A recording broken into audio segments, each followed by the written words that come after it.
Clerk, do we have the quorum? We can ring the quorum bell. Sergeant at arms.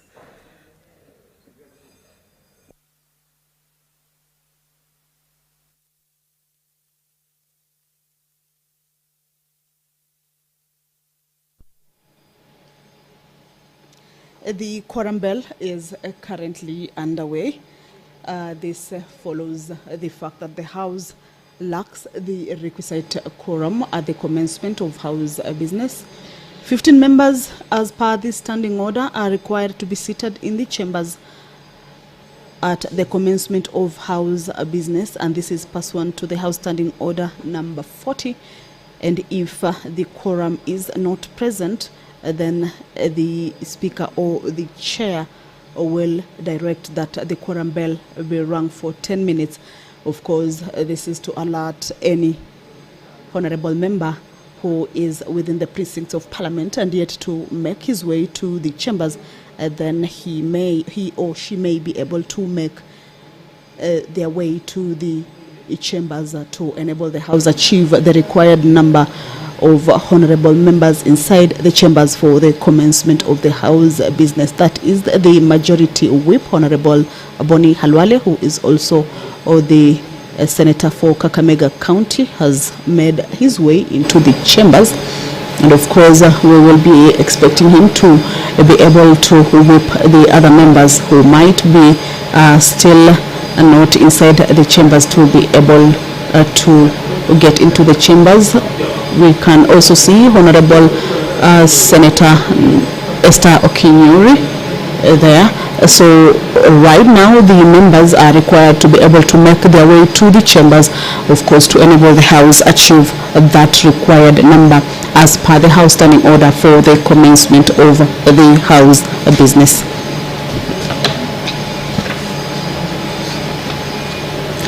Pursuant to Standing Order number 50-1,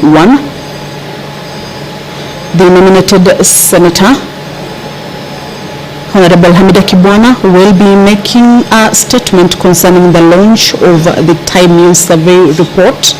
This is pursuant to the House Standing Order number 50-1, where members have the opportunity to seek statements or make statements to the House. So this afternoon, the Honorable nominated Senator Hamida Kibwana will be making a statement concerning the launch of the Time Use Survey report. Well, what we are witnessing is that the members are making their way into the chambers, and I believe in no time the Sergeant at Arms will be indicating to the clerk that the quorum has been achieved, and the Speaker will call the House to order for the commencement of the House business. Remember, the required number is 15. Allow me to hand you over to this live broadcast. Clerk, can you call out the first order?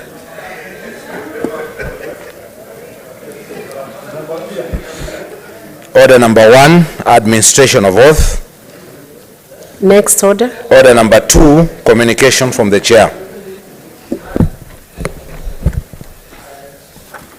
Honorable Senators, we have communication from the chair on the demise of the former nominated Senator. Can you resume your seats? Senator Murango and Senator Abbas. Senator Murango, resume your seat. Senator Mudigi.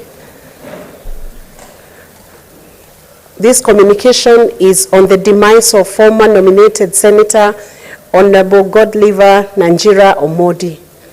Honorable Senators, it's with deep sorrow that I notify you of the untimely demise of the former nominated Senator Honorable Godiva Omondi. She passed away in the evening of Monday, 13th November 2023, after succumbing to a short illness. Honorable Senators, the late Honorable Godiva Omondi was born on 15th December 1971 in Kakamega County. She held a degree in community development and a diploma in community development, both from Masai Mara University. In 2010, she became a county coordinator for the Walemavu na Raila movement until 2014, when she became a secretary for the ODM office, Matungu sub-branch. Until her demise, the late Honorable Omondi was serving as a nominated member of the County Assembly of Kakamega. Previously, she had been elected as a member for Holela Ward in Kakamega County in 2017, where she served as the Deputy Minority Leader in the County Assembly. Honorable Senators, Honorable Omondi also served as a nominated senator representing the persons with disabilities in the Senate from 2013 to 2017. The late honorable member will be remembered as a dedicated legislator who served in the Departmental Committee on Health, the Library and Broadcasting Committee, and the National Cohesion and Equal Opportunities Committee. On behalf of all senators and the entire staff of the Senate, and indeed on my own behalf, I wish to take this opportunity to condole with the family of Honorable Godiva Omondi, the people of Kakamega County, and all her friends in this most difficult time. The Parliament of Kenya and the nation at large has indeed lost a diligent and selfless leader who always championed for the interests of the people of Kakamega County, more so women, youths, and persons with disabilities. Honorable Senators, in honor of our departed colleague, I request that in the usual tradition, we all stand and observe a moment of silence.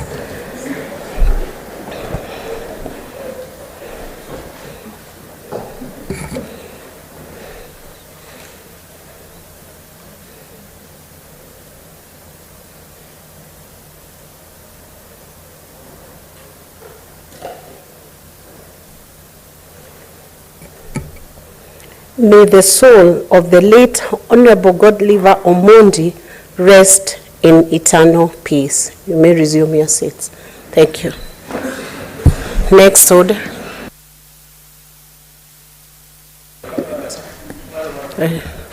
Honorable Senators, I will now allow the Senator for Kakamega, before we go to the next order, to offer his message of condolence.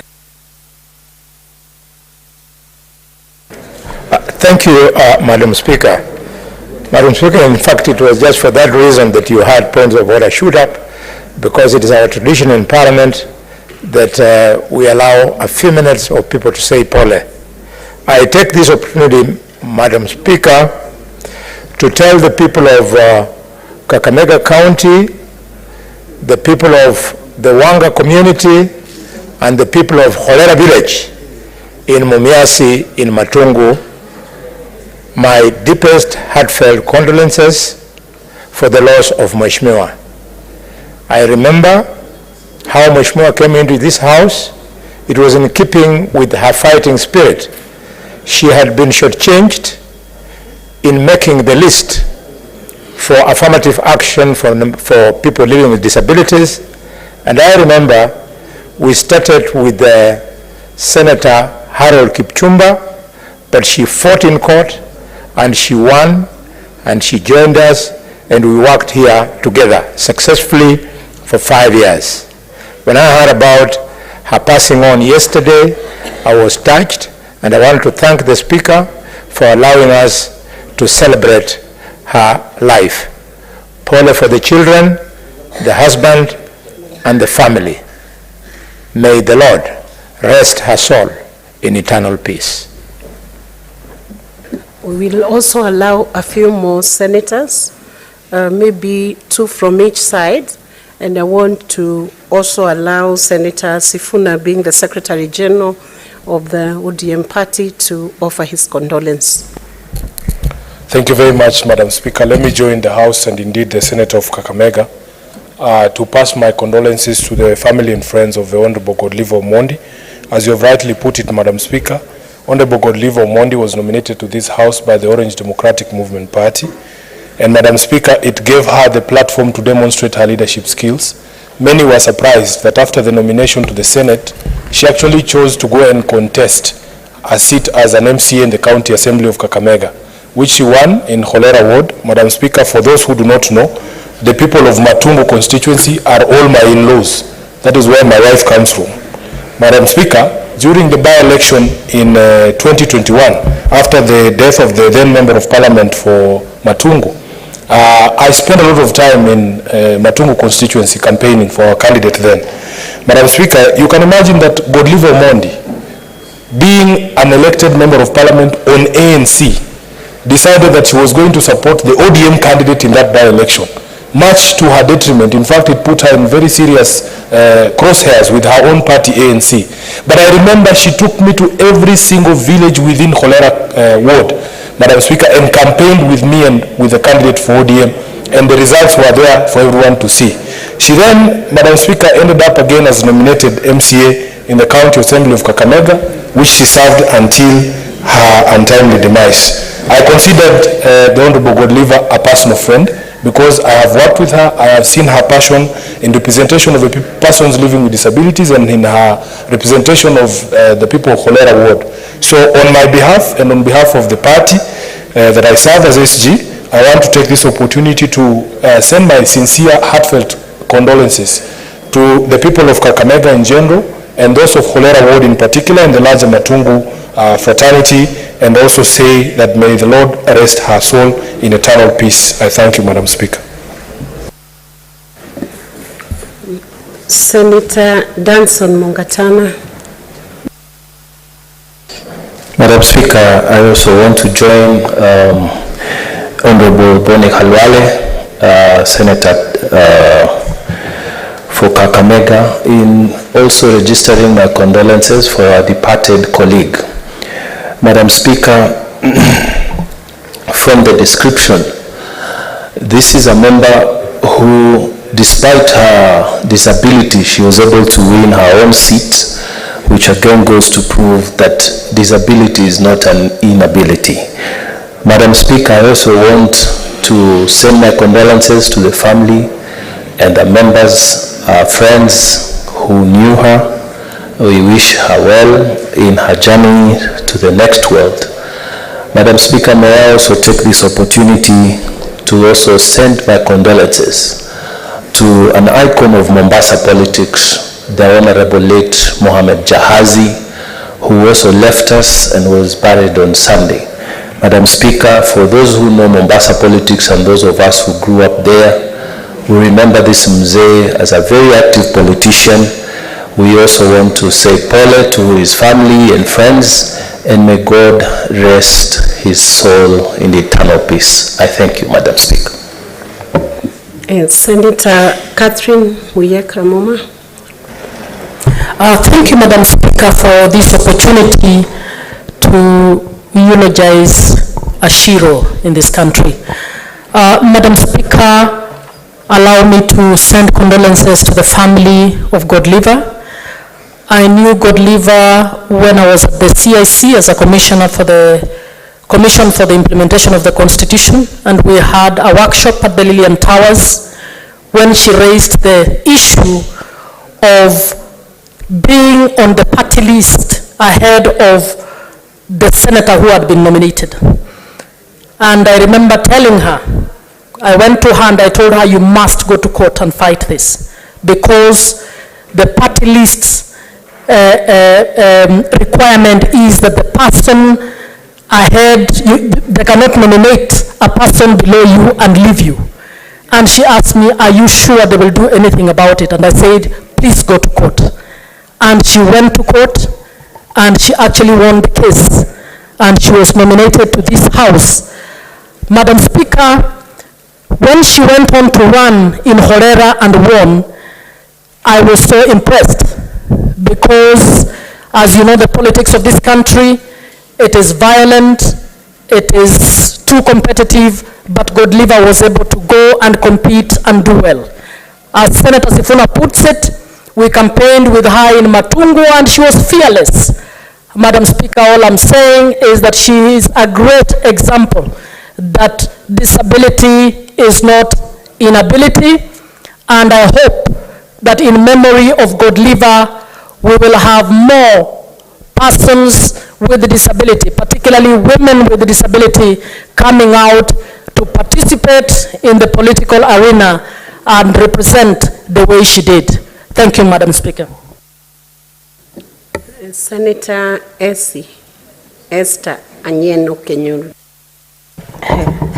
Thank you, Madam Speaker. I also wish to join Senator Boni in sending my deepest condolences to the family, friends, people of Kakamega for the loss of Honorable Godiva.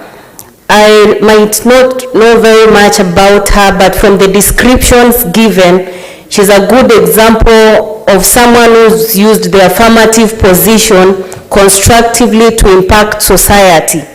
And you see, she even went ahead after getting the affirmative position to be elected.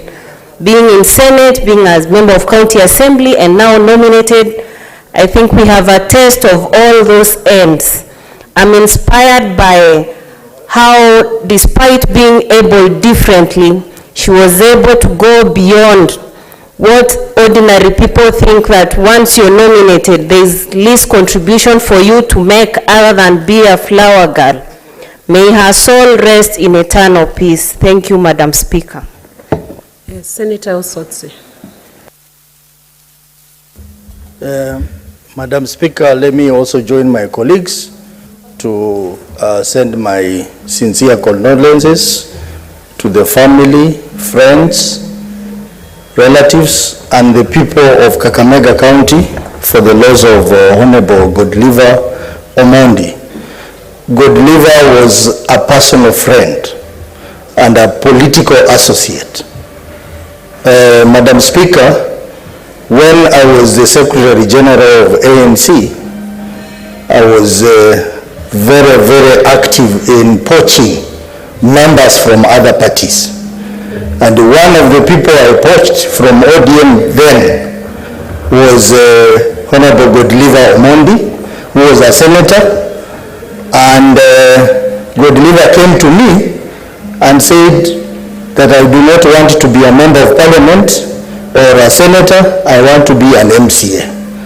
And Madam Speaker, at that point in our party, we had a controversy on how to choose one aspirant, one candidate among several aspirants who are fighting each other. There were around 15 of them, led by former MP Honorable Murunga. So I tried to convince her to contest for Matungu parliamentary seat, and she said, no, I want to be an MCA. And many people never understood why she wanted to be an MCA. But Madam Speaker, I want to confess that she made a huge contribution in the County Assembly of Kakamega. She put in more energy, put in more tranquility, and Kakamega County Assembly was one of the mature assemblies in this country, courtesy of the contribution of Godiva Omondi. So I've lost a friend, a political associate, and even when I was facing tribulations as a nominated member of parliament in ANC, Godiva Omondi was one of the people who stood with me strongly and openly, despite her disability, to say that we need democracy in this party.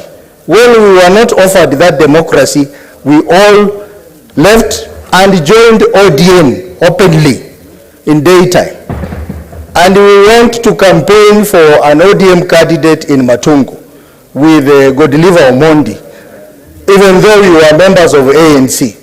So I have lost a political friend and associate, and I want to join the family to say that we will stand together at this very difficult moment that we have lost our good friend Godiva Omondi. May the Lord rest her soul in eternal peace. Senator Wakoli Wafula, and then we'll wind that session with Senator Asige. Asante Mheshimiwa Spika kunipa nafasi hii kuwapa pole familia, watu wa Kolera Ward, watu wa eneo bunge la Matungu kwa kumpoteza mheshimiwa shupavu. Mheshimiwa Spika, nimewahi kukaa katika vikao mbalimbali na mheshimiwa marehemu ambaye licha ya ulemavu wake wa kimaumbile alikuwa mkamilifu wa fikra na mweupe wa moyo, na yale yote aliyoweza kufanya katika eneo lake la wakilishi, Mheshimiwa Spika, mashinani walimwenzi, walimpenda, na kukata kwake kamba, Mheshimiwa Spika, ni pigo kwa demokrasia na uwakilishi wa wanawake katika uongozi wa nchi hii. Kando na viongozi wanawake ambao hawajibiki kimaadili na tabia zao, Mheshimiwa Godiva alikuwa na familia, aliwapenda wanawe, alipenda mmewe, alipenda kanisa, na yeye ni kielelezo cha wanawake ambao wamedhihirisha kwamba ukimpa mwanamke nafasi, familia itakuwa imara, mwelekeo utapeanwa na matokeo yataonekana. Kule anakokwenda mkononi mwa Maulana, amwambie mwana wa Mungu Yesu kwamba sisi tulio hai tutaendelea na msalaba huu wa shida na mahangaiko duniani, lakini tunaamini lisilowezekana na binadamu kwa Mungu linawezekana. Godiva, safiri salama, tutakutana baadaye. Asante Mheshimiwa Speaker. Senator Asige. Thank you very much, Speaker. I wish to also send my condolences to the friends and family and loved ones of Honorable Godiva Omondi, disabled County Assembly member, and we have a lot in common, Madam Speaker. Of course, as the only female with a disability in this House, I followed in her footsteps, and in fact, Madam Speaker, I stood on the shoulders of giants like herself who went before me and paved the way for women like myself to be able to be given a fighting chance to represent their people in the best way possible. Madam Speaker, Honorable Omondi isn't just somebody who paved the way and helped to pioneer the space of disability inclusion in Parliament and in the political space, but she also fought hard as a woman in general. As you all know, and as everyone in this House has seen for their own, especially during last week's impeachment motion, women go through a lot in politics. And it is tenfold, dare I say, when you are a female with a disability in politics. But Honorable Omondi took on the challenge with a lot of grace, a lot of strength, and poise in all of the positions that she was able to hold until her demise recently. And I just want to appreciate her, even in her memory, though we were not able to speak all of these good things that we're saying here when she was alive. As people say, give flowers to people while they're still here. But nevertheless, Speaker, we wish to really condole with the family and the friends, and pray that she does continue to rest in peace, and actually to rest in power, I would say, because she has left a lot of power in the spaces that she has traversed, in the spaces that she's been able to create more inclusion and diversity, and a space that she has been able to have people with disabilities seen, people with disabilities heard and understood, just by way of her being in the position that she was in, and to fight to stay in that space until this moment, until we lost her.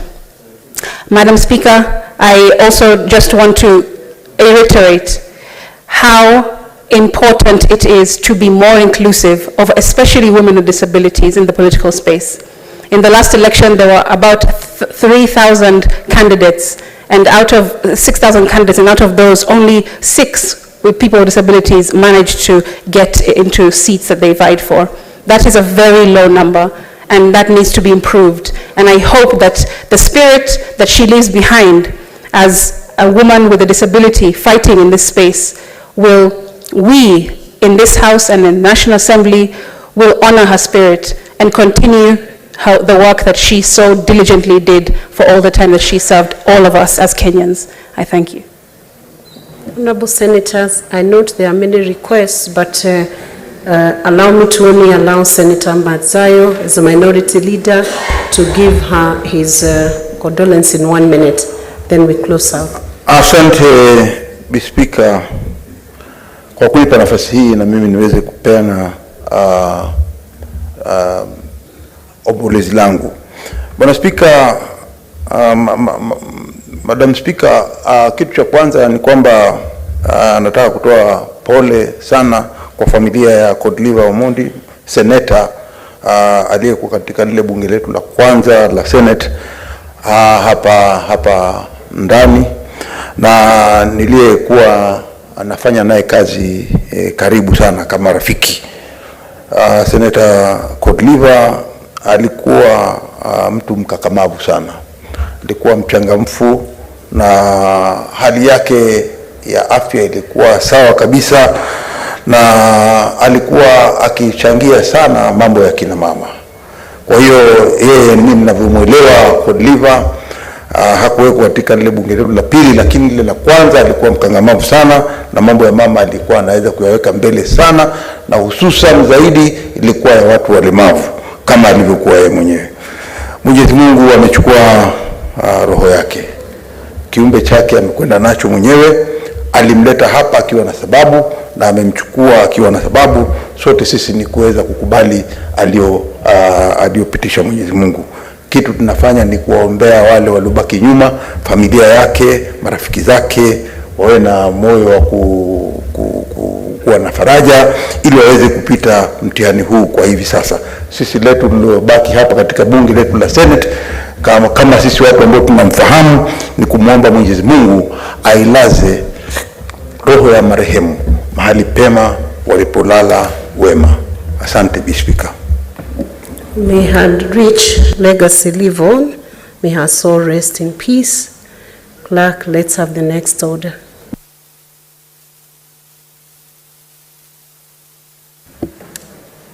Order number 3, messages. Order number 4, petitions.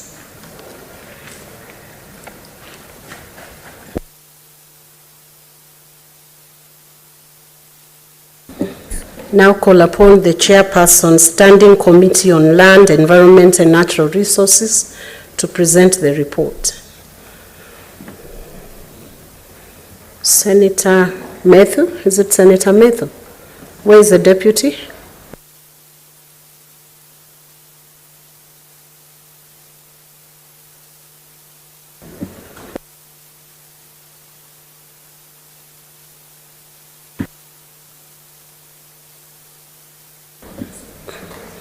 Are you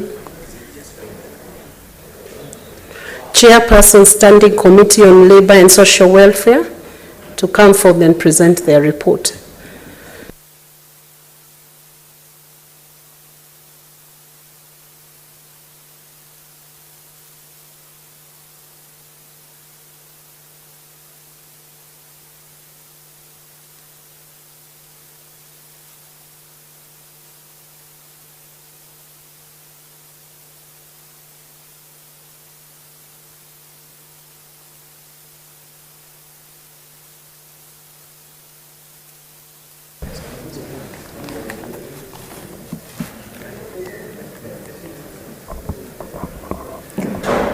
Madam Speaker, I beg to lay the following petition report on the table of the Senate today, 14th November 2023. Report on the Standing Committee on Labor and Social Welfare on petition to the Senate by Mr. Elijah Mudhungi on behalf of supply chain management, assistance concerning discrimination against other health workers in the Ministry of Health. So I lay. Next order.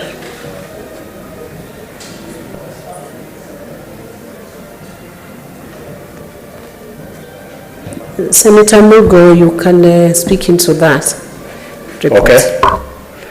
Madam Speaker,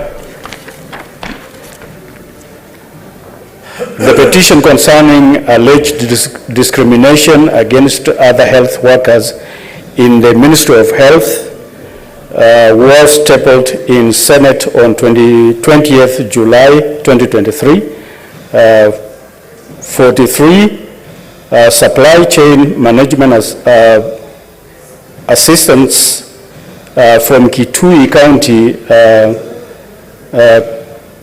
countersigned the petition on behalf of other supply chain management assistance from the 47 counties, with the lead petition being Mr. Elijah Mudhungi. The petitioners were concerned that the SCMA deployed across all the county governments, including health facilities where they offer essential services such as receiving, storing, issuing pharmaceutical and non-pharmaceutical items, among other duties, being on call all weekends and holidays, and during emergencies are not considered for allowances, despite the compendium of remuneration and benefits for the public service of December 2022 requiring that all health workers receive health service allowances and extraneous allowances. The petitioners then prayed to the Senate to address the grievances and ensure that the SCMAs deployed in health facilities in the counties benefit from health services allowances and extraneous allowances, and no health worker is discriminated upon. The petitioners also wanted the Senate to compel the Ministry of Health to develop policy guidelines geared towards recognition of SCMAs attached to the health departments across the country. Madam Speaker, the committee made the following observations during the interventions with the petitioners and other stakeholders, who include the Ministry of Health and the Council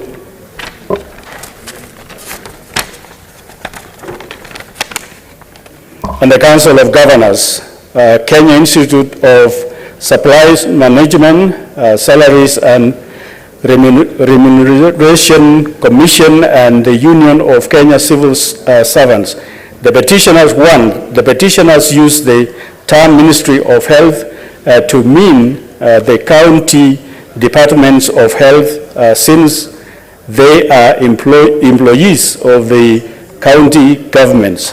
2, the Kenya Health Policy 2014-2030, by extension the Health Act on Act 2017, do not classify SCMAs serving in hospital and health facilities as healthcare workers. Currently, they are not workers per health professions standards as prescribed in the WHO guidelines on health professionals.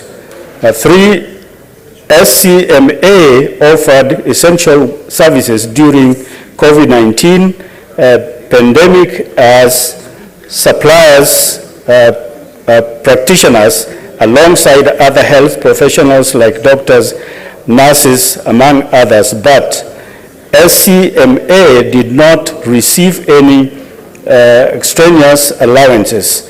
For supply chain management assistants do not receive allowances from the Ministry of Health or the county governments like other health workers, hospital, healthcare facilities, as they do not consider health workers, they are not considered as health workers. Unlike drivers and among attendants and other support staff, SCMAs and other offers performing administrative duties like clerks, accountants, financial officials, and human resource and not entitled to any extensions allowances. The committee made the following recommendations in response to the petitioners and prayers. The county government may consider, according to allowances to SCMS alongside other county government employees. The Ministry of Health should operationalize the Kenya Health Services Intergovernmental Consultative Forum, Kenya Health Human Resource Advisory Council, and the Kenya Health Professional Oversight Authority established the Health Act 2027 with immediate effect and submit a report to the House within 3 months upon tabling of this report. And 3, the Ministry of Health convey governments and SRC should streamline allowances of all workers in the health sector. Madam Speaker, pursuant to the Standing Order 238, I table this report on the petition concerning alleged discrimination against other health workers or Supply Chain Management Association. Thank you. Thank you, Senator. Senator Wahome, can you step in for the chairperson, Standing Committee on the Land, Environment and Natural Resources, and present the report?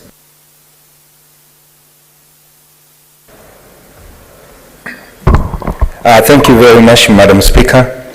Madam Speaker, I beg to lay the following petition on reports table the Senate today on the 14th of November 2023. The report of the Standing Committee on the Land, Environment and Natural Resources on the petition to the Senate by the residents of Shoka, Mihango in Nairobi County regarding illegal demolition at Mihango, Jiro, Shoka.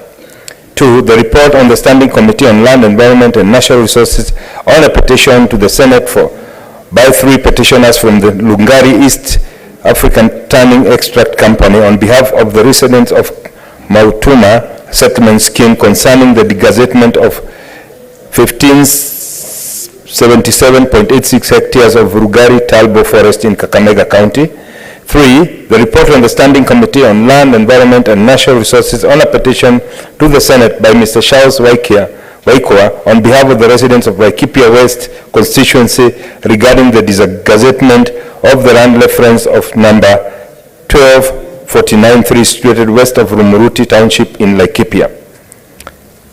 Madam Speaker,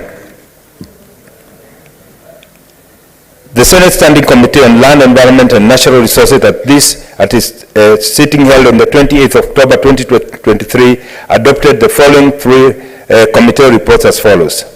A report of the Standing Committee on Land, Environment and Natural Resources on the petition concerning delayed gazettement of land L12493 located in West Rumuruti Township, Laikipia County. Madam Speaker, the members of the committee sifted through the issues raised by the petitioners and analyzed the issues to be determined from the prayers of the petitioners. Prayer 1. On the prayer to direct the Chief Conservator of Forests to degazette parcel of land LL number 12493 situated west of Rumuruti Township in Laikipia County, the committee observed that 1.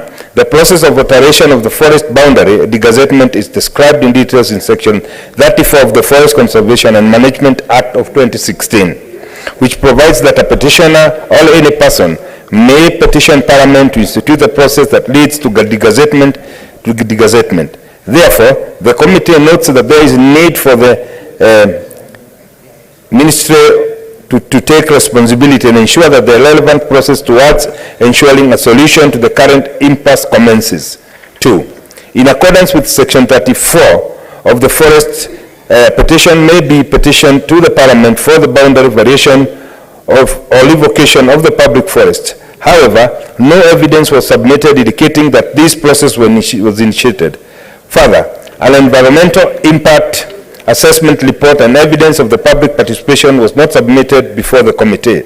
The land in Naliake remains ungazetted as forest land. Therefore, the process to ensure that its gazettement should be fastened together with the gazettement of parcel number 1249-3, player 2. Recommend that the relevant agency of the national and county governments urgently move to put in place the infrastructure, roads, bridges, drainage, works, electricity, water, schools and dispensary, administrative office, police post and other amenities in the area. And the committee urges the county government of Laikipia to provide services equally to all residents of Laikipia County as per Article 43 of the County Government of Kenya 2010. Prayer 3. Recommends that the county government of Laikipia includes the firm in preparation of the county integrated and annual development plans and in allocating budgets for the construction, grading, maintenance, infrastructure projects and other amenities thereof. The committee observes that similarly, as it is the second player, the committee observes that the county government should ensure that services are offered and all budgets and plans are aligned to cater for the persons residing in the said land parcel. Committee's recommendation. Madam Speaker, from the foregoing, the committee recommends that in accordance with Section 36 of the Forest Management Act, the KFS should immediately initiate and commence the process of degazettement of the land parcel Rumuruti, parcel number 1249-3, being an extension of 149 hectares from Rumuruti Forest. Gazettement of Larike Forest Block number 2467/1 that is set to now benefit the Kenya Forest Services with 127.3 hectares being an addition to the Larike Forest. The county government of Laikipia should embark on ensuring that services are offered to the residents residing in this parcel as Article 43 of the County Government of Kenya indicate, including allowing the county integrated and annual development plans to ensure the area is also developed. The committee recommends that the report on the progress be tabled before the committee within 3 months of tabling this report. B. The report on the Standing Committee on Land, Environment, Natural Resources on the petition concerning illegal demolition of Mihango Jiro Shoka. Madam Speaker, the members of the committee sifted through the issues raised by the petitioner, analyzed the issues to be determined from the prayers of the petition. Prayer 1. That this petition be dealt with immediately in view of the urgency of this matter and the seriousness of the issues raised. The committee observed that the subject matter of the petition pertained to matters that were actively in court. As such, in accordance with the Standing Order 103-2, the petition was deemed sub judice. Consequently, the committee resolved to suspend its deliberation on the petition. Prayer 2. That the National Land Commission be compelled to issue Shoka resident with the deeds. In accordance with the Supreme Court Advisory Opinion Reference number 2 of 2014, the responsibility to issue title deeds lies with the relevant state department responsible for its distribution of titles and not the National Land Commission. Further, there will be need to ascertain whether these houses were constructed along the wayleaves. Prayer 3. That the Speaker of the House and of the relevant committee of the House invoke their mandate and duty to summon the Cabinet Secretary for Energy and Petroleum. By letter reference as stated, dated 16th August 2023, the committee invited the Cabinet Secretary and Minister of Energy and Petroleum to a physical meeting with the committee to respond to matters raised in the petition. The committee's recommendation. Madam Speaker, from the foregoing, the committee recommends that in view of the fact the issue of the petition is made before a court of law, the matter is considered sub judice pursuant to Senate Standing Orders 103 subsection 2, and as such, the consideration of the petition is deferred pending the determination of the court.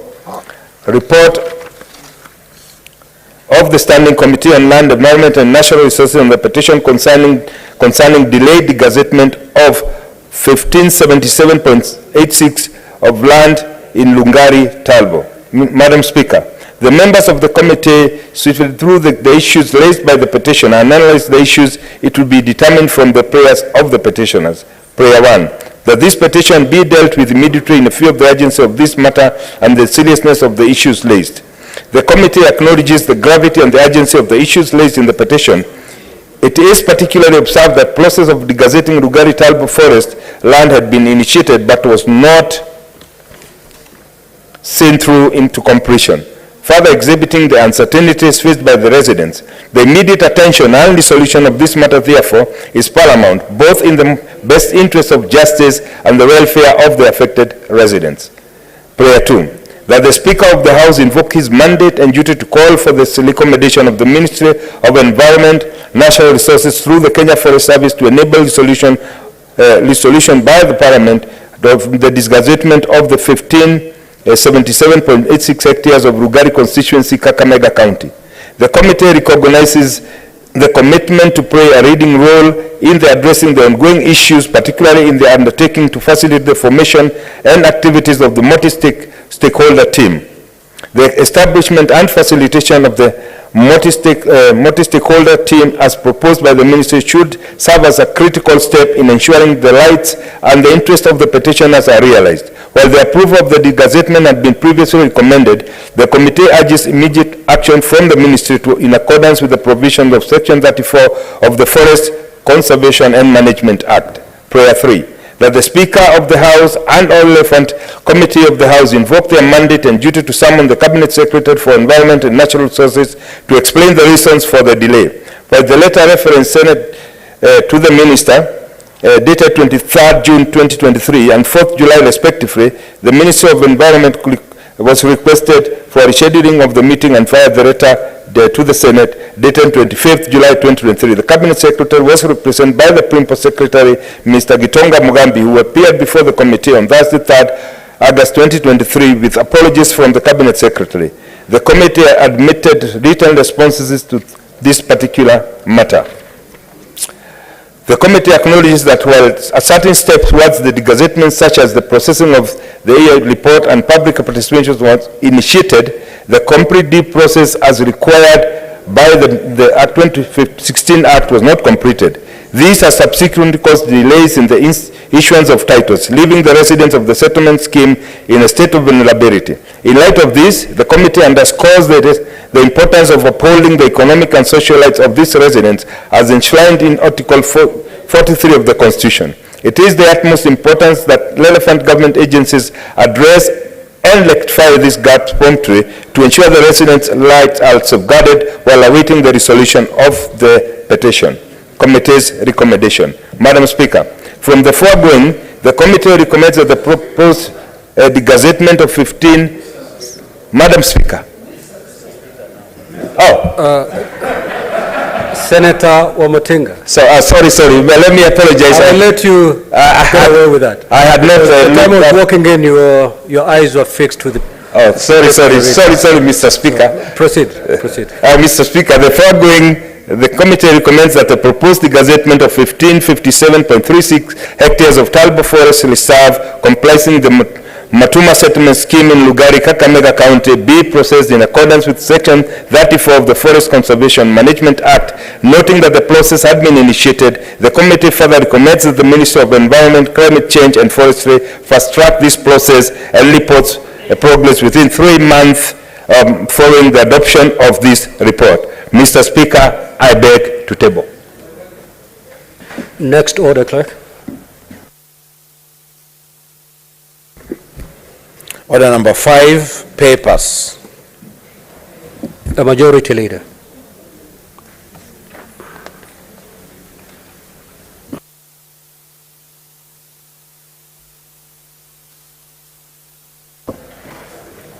Thank you, Mr. Speaker. Mr. Speaker, sir, I beg to lay the following papers on the table of the Senate today, the 14th of November, 2023. 1, Mr. Speaker, the 10th State of the Nation address by His Excellency, the President, delivered at a joint sitting of Parliament on Thursday, 9th November 2023. 2, the 10th Annual Report 2022-2023 on the measures taken and the progress achieved in the realization of national values and principles of governance. And 3, the Annual Report to Parliament on the state of the national security November 2023. 4, the 2023 budget review and outlook paper for the financial year 2024-2025 and the attendant medium-term budget. 5, report of the Auditor General on the financial statements of the Inganga Level 4 Hospital, County Government of Kitui for the year ended 30th of June 2022. 5, report of the Auditor General on the financial statements of the Kaui Level 4 Hospital, County Government of Kitui for the year ended 30th of June 2022. And 7, report of the Auditor General on the financial statements of Migwani Level 4 Hospital in the County Government of Kitui for the year ended 30th of June 2022.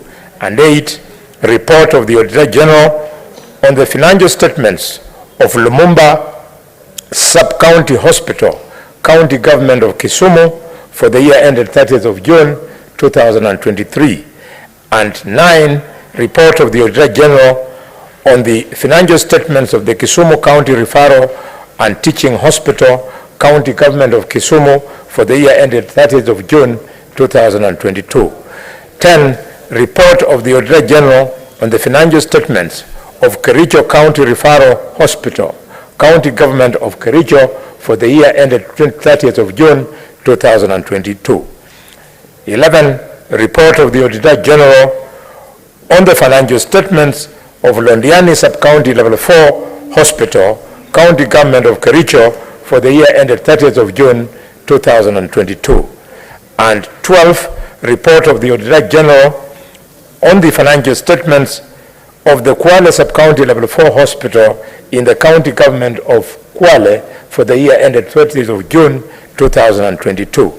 And 13, report of the Auditor General on the financial statements of the Lunga Sub-County Hospital, County Government of Kwale for the year ended 30th of June 2022. And finally, but not least, Mr. Speaker, the report of the Auditor General on the financial statements of Msambweni County Referral Hospital, County Government of Kwale for the year ended 30th of June 2022. And Mr. Speaker, sir, I do lay the papers. Next order, clerk.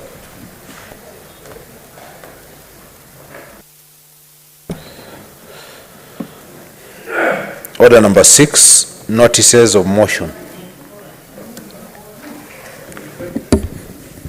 The majority leader. Thank you, Mr. Speaker, again for the opportunity to give notice of the following motion. Being, Mr. Speaker, debate on the President's address to Parliament.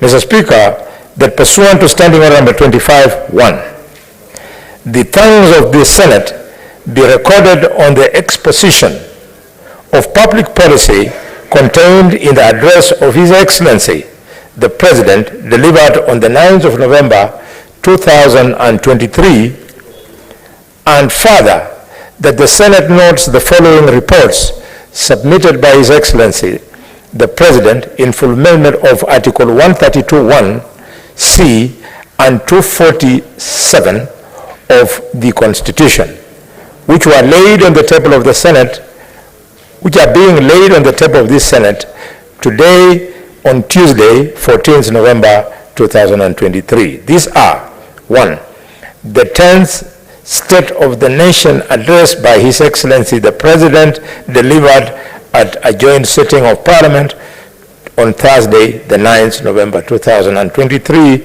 to the 10th Annual Report 2022-2023 on the measures taken and progress achieved in realization of the national values and principles of governance. And finally, Mr. Speaker, sir, the annual report to Parliament on the state of the national security, November 2023. I thank you. Next order.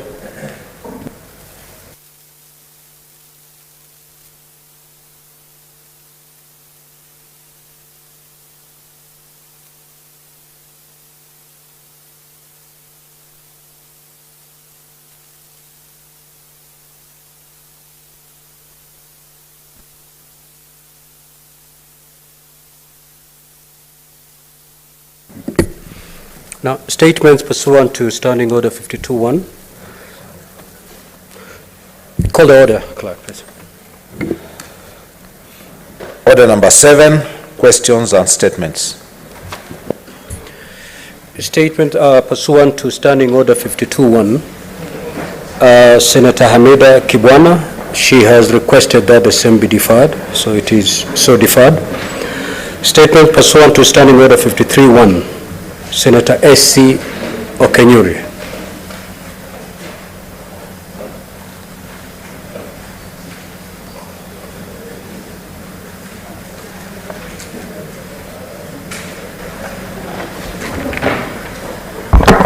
Thank you, Mr. Speaker. Request for a statement on theft and snatching of mobile phones and other electronic gadgets from unsuspecting Kenyans. Mr. Speaker, sir, I rise pursuant to Standing Order 53-1 to seek a statement from the Standing Committee on National Security, Defense and Foreign Relations regarding the theft and snatching of mobile phones and other electronic gadgets from Kenyans, with indications that these stolen items are being sold in neighboring countries. In the statement, the committee should, 1, provide a report on the trend in street muggings and home burglaries from 2020 to date, specifically focusing on incidents involving the snatching of mobile phones and theft of household electronics. 2, state reasons for the increase in number of street muggings and violent robberies involving the theft of electronic gadgets, highlighting the hotspots within the 4 cities in the country, as well as the monthly incident rates and the recovery rates of stolen items. 3, investigate and report on the economic impact of this criminal activity, identifying the primary markets for the stolen items both within our borders and internationally, detailing the networks and syndicates involved in this illicit trade. 4, state any measures in place to deter these crimes and evaluate their effectiveness, making recommendation on modern tactics and legal or policy interventions to dismantle the criminal syndicates. And finally, appraise the Senate on actions and strategies being employed by the security forces to protect Kenyans from such criminal activities and ensure the safety and security of both the citizenry and their goods. Senator Esther Anyeni, MP. Senator Faki.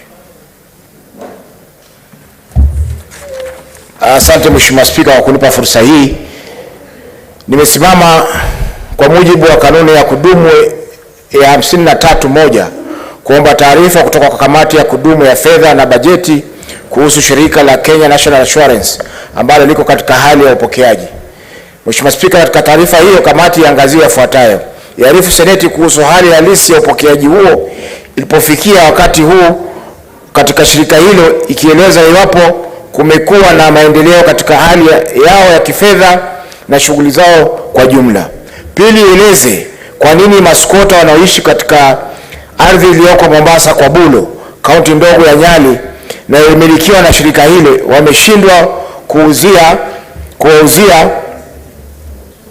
kuuziwa ardhi hiyo, ilhali mwekezaji mmoja wa kibinafsi anayedai kulipa 20% ya bei hiyo ya ununuzi alishindwa kununua ardhi hiyo. Asante Mheshimiwa Spika. Senator Eddie Okech.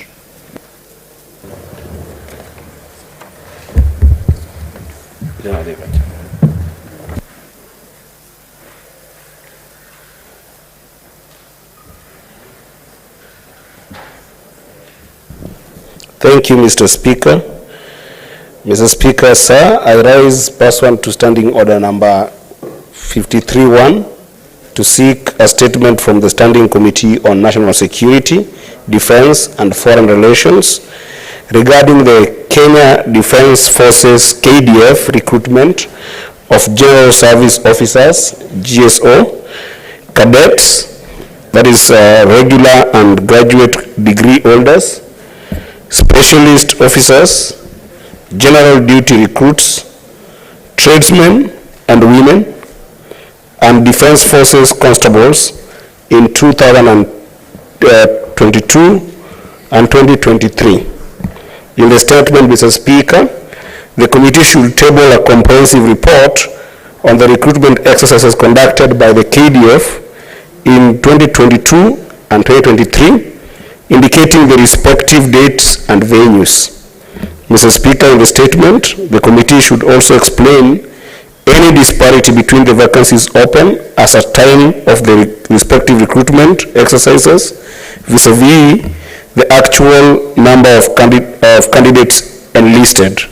And Mr. Speaker, in the statement, the committee should provide per county and per ethnicity breakdowns of the candidates enlisted from the recruitment exercises. And lastly, Mr. Speaker, in the statement, the committee should outline measures put in place to ensure that the national values of inclusivity and diversity, as enshrined in the Constitution, are upheld by the KDF in the recruitment process. I thank you, Mr. Speaker. Senator Wafula. Thank you, Mr. Speaker. I rise pursuant to Standing Order 53-1 to seek a statement from the Standing Committee on Labor and Social Welfare concerning the delayed payment to over 700 enumerators / agropreneurs who are engaged in the exercise of data collection and registration of farmers in Bungoma County. In the statement, the committee should, 1, state the person's identity responsible for enumerating the agripreneur who are engaged as enumerators in the data collection and registration exercise for farmers in Bungoma County between 19th, 2023 and October 13th, 2023. Number 2, provide a breakdown of the payment rates per enumerator for services rendered, including any additional allowance they were entitled to during the period of engagement. 3, explain whether the funds earmarked for the exercise were released by the Treasury and any reasons for the delay in payment to the entrepreneurs or enumerators, clearly stating when they should expect to be paid and outlining any plans in place to prevent such delays in future. Mr. Speaker, sir, I rise pursuant to Standing Order 53-1 to seek a statement from the Standing Committee on Labor and Social Welfare on policies governing appointment of persons in acting capacity in the public service sector. In the statement, the committee should, 1, elucidate the specific conditions that allow for the termination of an acting appointment before a permanent appointment is done. 2, state the duration of serving in an acting capacity and outline the circumstances that will warrant an extension of the acting appointment. 3, spell out the guidelines in place for public servants in acting roles, highlighting both acceptable practices and potential violations that may result in disciplinary actions. 4, investigate and provide a comprehensive report on the issue at the National Health Insurance Fund, where an officer who served as the acting head of the Supply Chain Department from December 2022 to June 2023 was removed from the position despite a court's conservatory order suspending the withdrawal of his appointment. And 3, recommend measures to be put in place by government institutions to prevent legal disputes between civil servants and the government concerning acting appointments. Thank you, Mr. Speaker, sir. Senator Gloria Roba. That statement is dropped. Senator Maruma.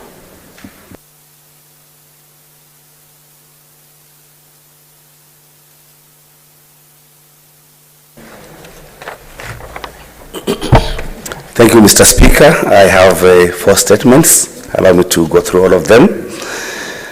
The first one, Mr. Speaker, is on the implementation of the presidential directive on lowering the entry requirements for diploma teacher training programs. Mr. Speaker, sir, I rise pursuant to Standing Order 53-1 to request a statement from the Standing Committee on Education on the implementation of the presidential directive on lowering of entry requirements to diploma teacher training colleges. In the statement, the committee should, 1, confirm whether the Ministry of Education has implemented the presidential directive on lowering of entry requirements to diploma teacher training programs to a mini grade of C plain and C plus in the 2 teaching subjects. 2, confirm whether the ministry is aware that colleges are unable to implement the presidential directive owing to the absence of a circular to enforce the presidential directive. 3, indicate whether the circular will be issued and subsequently communicated to colleges. And 4, provide a list of colleges that will now offer diploma courses in secondary education while indicating their areas of specialization for both arts and science subjects following this directive. Statement number 2 is on pending bills in Taita Taveta County.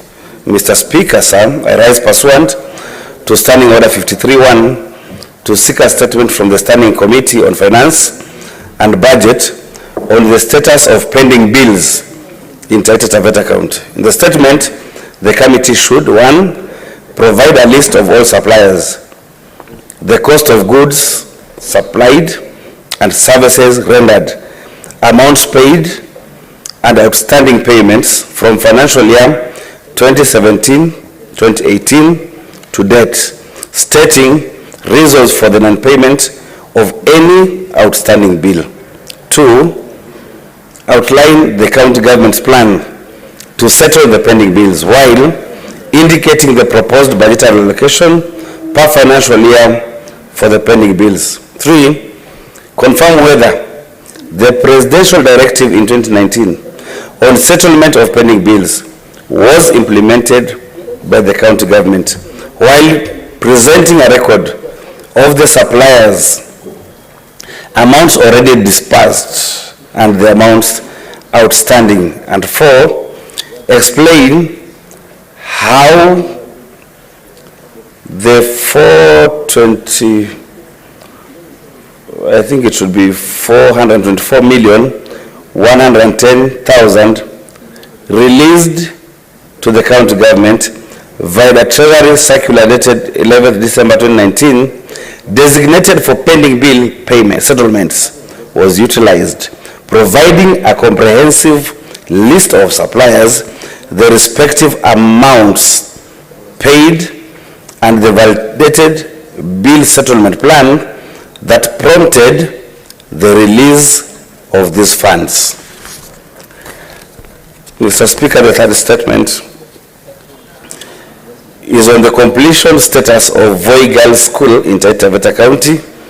Mr. Speaker, sir, I rise pursuant to Standing Order 53-1 to seek a statement from the Standing Committee on Education concerning the status of completion of the construction of Voi Girls School in Voi Sub-County of Taita Taveta County. In the statement, the committee should, 1, disclose the funds allocated to the county by the Kenya Railway Corporation for the relocation of Voi Girls School to pave way for the construction of the standard gauge railway SGR, detailing any financial transactions and agreements made in the process.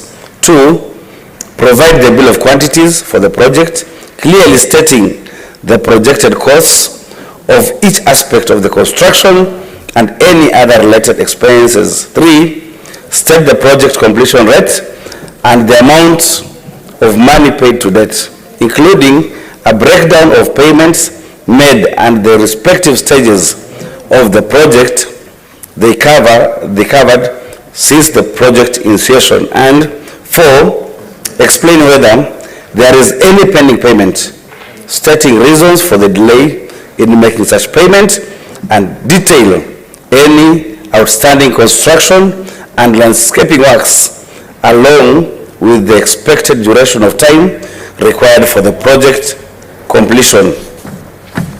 The last one, Mr. Speaker, is on the disregard of the conditions of allotment of Msambweni community land to Batashu Company Limited. Mr. Speaker, sir, I rise pursuant to Standing Order 53-1 to seek a statement from the Standing Committee on Land, Environment and Natural Resources regarding the disregard of the conditions of allotment of Msambweni community land in Voi Sub-County, Taita Taveta County to Batashu Company Limited. In the statement, the committee should, 1, explain why Batashu Company Limited did not build a factory on the Msambweni community land situated in Voi Sub-County, Taita Taveta County, which was allocated to it, but instead transferred the lease grant to Sparkle Properties Limited in contravention of the conditions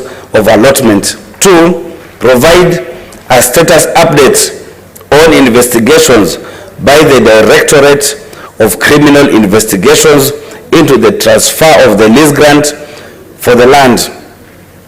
And 3, outline any measures put in place to ensure that residents of Msambweni who occupy the land are not evicted by Sparkle Properties Limited. I thank you, Mr. Speaker. The statement by Senator Hamida Kibwana is deferred. That is pursuant to the request by the said Senator. Senator Christo Asige.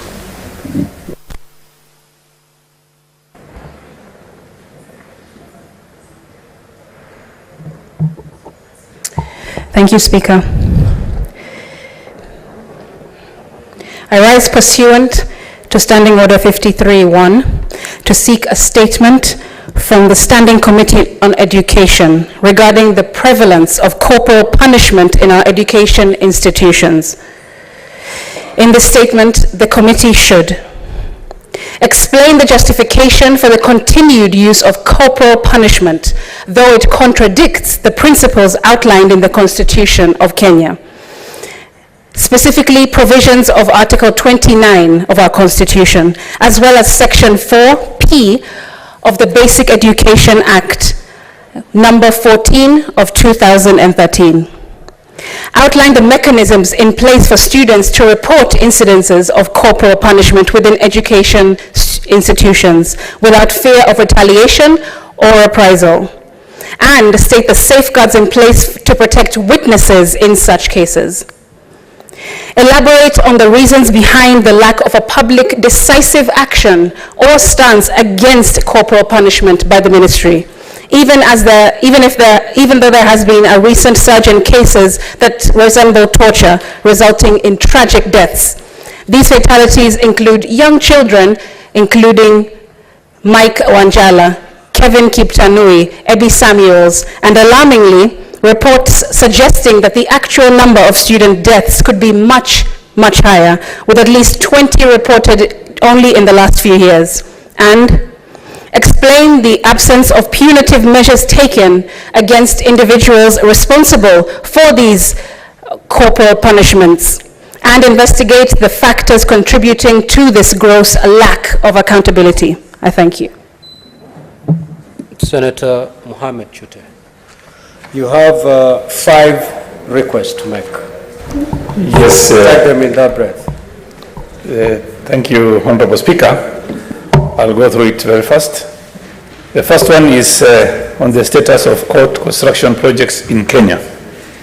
Mr. Speaker, sir, I rise pursuant to Standing Order 53-1 to seek a statement from the Standing Committee on Justice, Legal Affairs and Human Rights regarding the status of court construction projects in Kenya. In the statement, the committee should, 1, provide an update on the status of court construction projects across the country, particularly in Marsabit County, highlighting the projects that have stalled or delayed and the reason behind these delays. 2, inform the Senate of the process used in tendering for the projects, providing details of the bids received, the contractors who were awarded, and the bid amounts. 3, provide a breakdown of the budget allocation and expenditure for the projects in the last 5 years, stating any financial administrative or logistical challenges that may have been encountered in the execution of the projects. And finally, number 4, Mr. Speaker, explain any disparities between the contractual and actual commencement and completion dates of the project, outlining plans by the government to expedite the completion of the project to ensure efficient and timely dispensation of justice. Number 2, Mr. Speaker, I rise pursuant to Standing Order 53-1 to seek a statement from Standing Committee on Roads, Transportation and Housing on the financial status of the Kenya Railways Corporation. In the statement, the committee should 1. Provide a detailed report on the current financial status of Kenya Railways Corporation, including its revenue, expenses, and any outstanding debts or financial challenges it may be facing. Number 2, clarify whether the government has provided any financial support or bailouts to the institution in recent years, and if so, provide information on the amount, terms, and conditions of such support.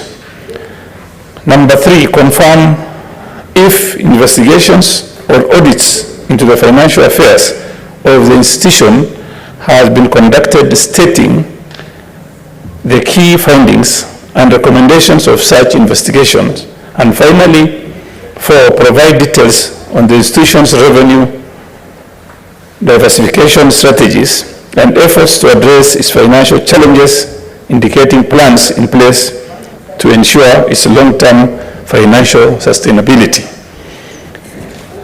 3, Mr. Speaker, sir, I rise pursuant to Standing Order 53-1 to seek a statement from the Standing Committee on Trade, Industrialization and Tourism on the financial status of Kenya International Convention Center, KICC. In the statement, the committee should 1. Provide a detailed report on the current financial status of Kenyatta International Convention Center, including its revenue, expenses, and any outstanding debts or financial challenges it may be facing. 2, clarify whether the government has provided any financial support or bailouts to the institution in recent years, and if so, provide information on the amount, terms, and conditions of such support.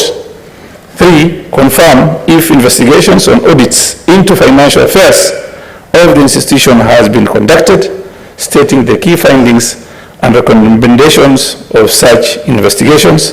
And finally, 4, provide details on institution's revenue diversification strategies and efforts to address its financial challenges, indicating plans in place to ensure its long-term financial sustainability. 4, Mr. Speaker, sir, I rise pursuant to Standing Order 53-1 to seek a statement from the Standing Committee on Trade, Industrialization and Tourism regarding the financial status of East African Portland Cement Company. In the statement, the committee should 1. Provide detailed report on the current financial status of East African Portland Cement Company, disclosing its total assets and liabilities. 2, outline the categories of assets held by EAPCC, stating their respective values. 3, specify nature of outstanding liabilities and debts of EAPCC, explaining any safeguards put in place to ensure the company can meet these obligations. And finally, explain measures put in place to ensure EAPCC's operational efficiency to ensure it maintains a strong financial position. My final statement is, Mr. Speaker, sir, I rise pursuant to Standing Order 53-1 to seek a statement from the Standing Committee on Land, Environment and Natural Resources regarding the unauthorized occupation and encroachment of land belonging to Kenya National Trading Corporation, KNTC. In the statement, the committee should 1. provide the total acreage of land belonging to KNTC, specifying the location and size of each parcel of land. 2, investigate the unauthorized occupation, encroachment, and land grabbing of KNTC land, particularly the parcel of land known as LR number 209/10343, situated in Loita Street in Nairobi City County, disclosing the individuals or entities responsible and any legal action taken against them.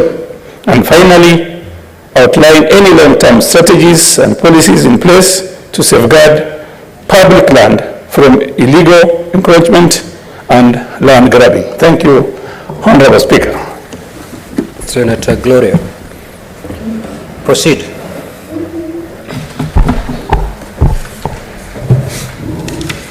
Thank you, Mr. Speaker. I have 2 statements. Mr. Speaker, I raise pursuant to Standing Order 53-1 to seek a statement from the Standing Committee on Health regarding the mysterious disappearance of one twin at Kayole 2 Level 4 Sub-County Hospital. In the statement, the committee should explain the apparent discrepancy in the incident that happened on 18th October 2023 in Kayole 2 Level 4 Sub-County Hospital in Nairobi, where a mother's ultrasound report had indicated the expectations of twins, while the hospital staff reported the presence of only one child after birth. 2, outline the hospital's standard procedures and verification protocols in place for confirming the identity of newborns and ensuring accurate matching with their biological parents. 3, provide an overview of the communication protocols in place to inform parents about their number and health status of their newborns, detailing how this information is conveyed to prevent misunderstanding or misinformation. And finally, 4, state measures implemented by Kayole 2 Level 4 Sub-County Hospital to provide ongoing support and assistance to the affected family during the course of investigation, including any necessary counseling or emotional support services needed. Mr. Speaker, on my second statement, I raise pursuant to Standing Order 53-1 to seek a statement from the Standing Committee on Education regarding the decongestion of schools. In the statement, the committee should, 1, furnish the Senate with a comprehensive report detailing the composition... Senator Gloria, the second statement, has it been approved for tabling? Yes. All right, proceed. I can. Proceed. Proceed.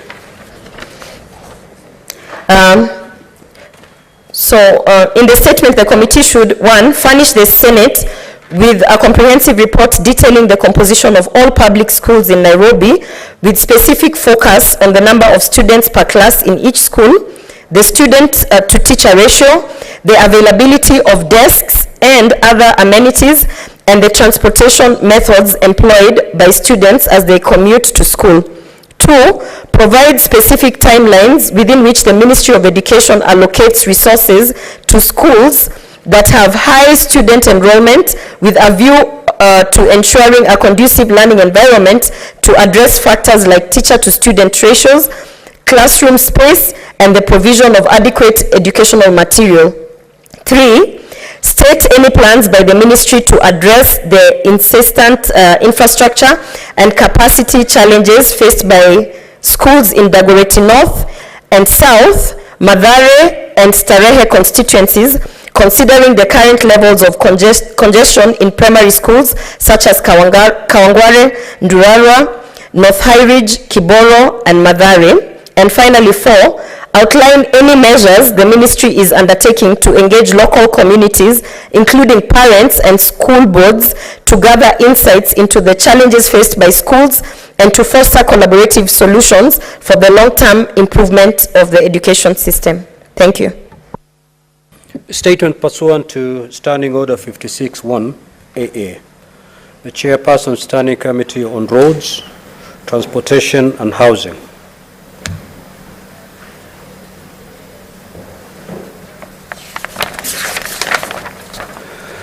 Next order.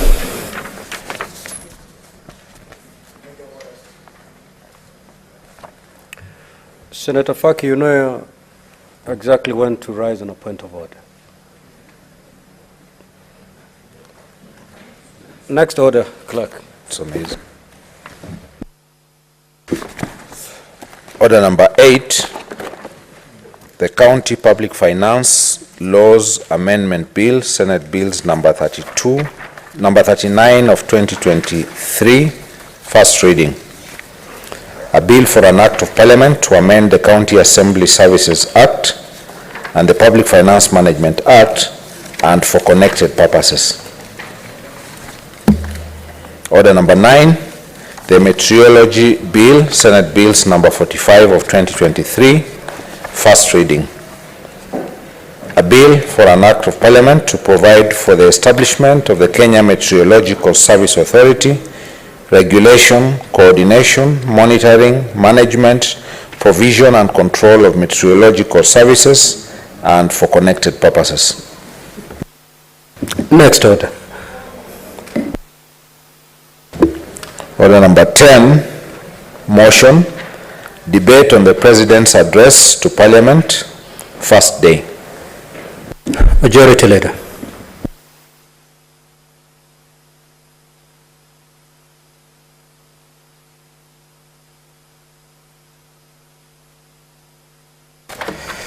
Thank you, Mr. Speaker, sir.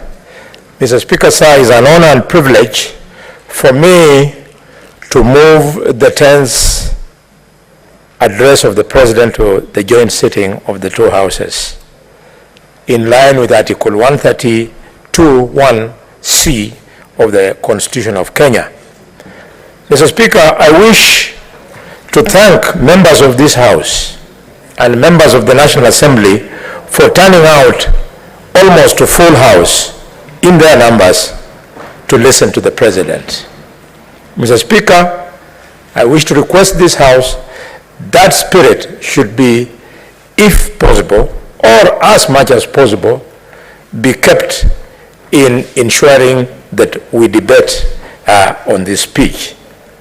Mr. Speaker, because the speech of the President was both audio, video, and also in draft form, and all members followed it, I don't want to make the mistake of taking a lot of time in moving this motion, walking through the same speech, which members are familiar with. But just allow me to make a few points of highlights. The first one, Mr. Speaker, being the fact that the country was impressed with the President's commitment to the need for us to transform this country in keeping with our bottom-up economic plan. Mr. Speaker. Senator Boni. Yes. You need first start with the motion. Oh, I needed to move the motion. Mr. Speaker, sir, I am extremely sorry. And if you allow me, Clerk, I would like to read the motion before I move it.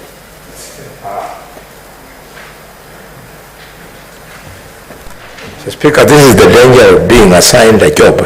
You are excited to finish. But if it was me coming in my seat, I would have started by what I did. So, Mr. Speaker, sir, I move the motion. Mr. Speaker, sir, I move the motion, which is debate on the President's address to Parliament on the first day, being today. That pursuant to Standing Order number 25(1), the thanks of this Senate be recorded for the exposition of public policy contained in the address of His Excellency the President, delivered on Thursday, the 9th November 2023, and further that the Senate notes the following report submitted by His Excellency the President in fulfillment of Articles 132(1)(c). and Article 247 of the Constitution of Kenya, laid on the table of the Senate today on Tuesday, 14th November 2023. This report, Mr. Speaker, included the 10th State of the Nation address by His Excellency, the President, delivered at a joint sitting of Parliament on Thursday, 9th November. And 2, the 10th Annual Report 2022-2023 on the measures taken and progress achieved in realization of the national values and principles of governance. And 3, the Annual Report to Parliament on the state of the nation, the national security, November 2023. Mr. Speaker, with the advice of the clerk, because we want to allow as many people as possible to contribute, allow me not to be repetitive. What I had said in the 3 minutes earlier to apply during record of Hansard, copy and paste, so that I can move to the next point.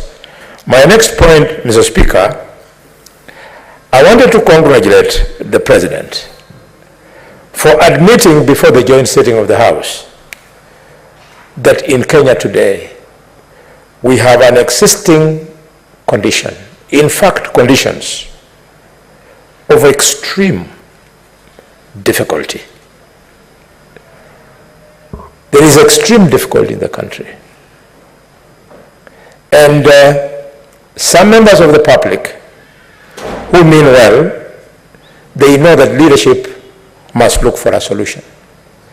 But other members of the public who want to score points want to use this opportunity of difficult circumstances that our people are going through to either make fun of leaders or confirm that they have failed.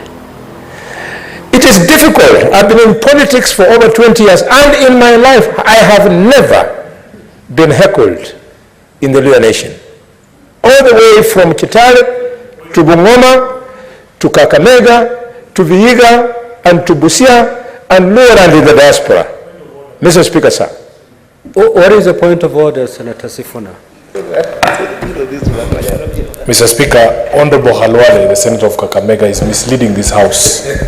In fact, as late as a few weeks ago, Boni Halwale was heckled in his own village when he tried to convince people to replace the existing border motorcycles with electric ones. This is something of a matter of public record to which Mr. Halwale, Honorable Halwale, should not lie to this House. Well, Senator Sifuna, I thought the good senator is admitting that for the first time he's going through a rough patch.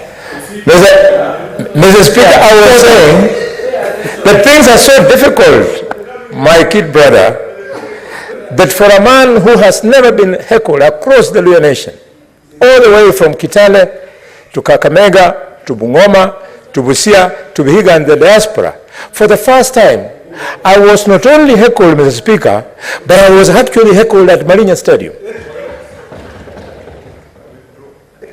Thank you. I was heckled at Marinya Stadium. And at Marinya Stadium, that is my home. That is my polling station. Marinya Stadium is the product of my hands. It is where, Mr. Speaker, the youth on the eve of polling usually sleep in the polling station waiting for the polling officers to come and open the station and so that they can vote for me. And Mr. Speaker, where I have always gotten 41 votes out of 3,800 votes plus as opposition votes to me. And I know the owners of those votes. They are, like I'm speaking now, I can see the vote of Ben Alusiola is one of those ODM votes, you know, small things. Mr. Speaker, I reflected hard and long on this. And then shortly after that, I saw Kenya's most popular politician today, William Ruto. There was a similar experience somewhere in the coast. And I went thinking further. And I realized, I called the president, I couldn't access him. I wanted to tell him, these people, they like us so much, it's not that they're heckling. They want us to hear it from them direct, that things are bad. So it doubles our calling that we must work hard and serve Kenyans a solution. I want to urge colleagues, members of parliament, whether you are in the opposition, we have been there. Now I'm in the government, I have been there. Let us work together, even if we are going to oppose each other at the forthcoming election. We work hard enough. Members of the opposition push us hard enough so that we can deliver.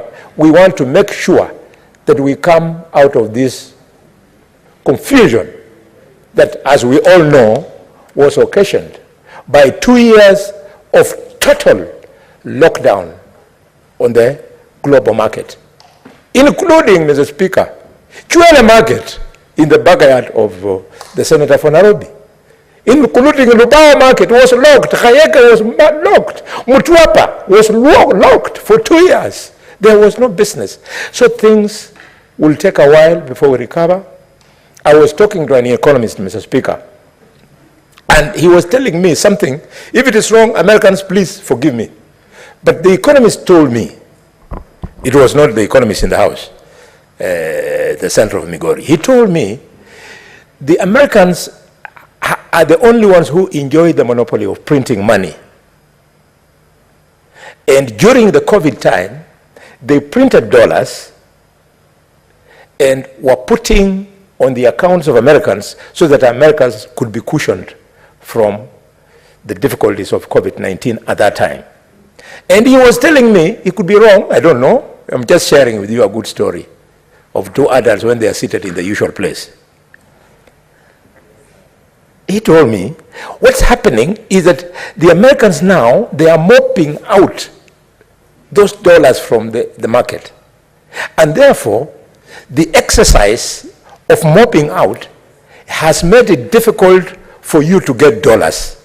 Obviously, when on the market, a commodity is hard to get, when on the market, a commodity is in high demand, it is called the law of supply and demand, that commodity becomes expensive. That's why the Kenya shilling, we are spending more money to get the dollar. The moment we get it right, you'll have your time to debate. Senator Boni, what is the point of order, Senator Kenyo? Mr. Speaker, I like listening to the good doctor and Senator for Kakamega. But Mr. Speaker, you know, sometimes he confuses us. Right now, he talked about the issue place, Mr. Speaker. So I don't know which is the issue place. It can be a bullfighting field, Mr. Speaker. It can be a bar. For me, issue place is the church. So I didn't know what he meant. Mr. Speaker, that is frivolous. But all the same, I want to advise the young senator that when you will come of age, you will discover that people of adult age tend to sit in certain places in the evening so as to compare the greatness of their minds.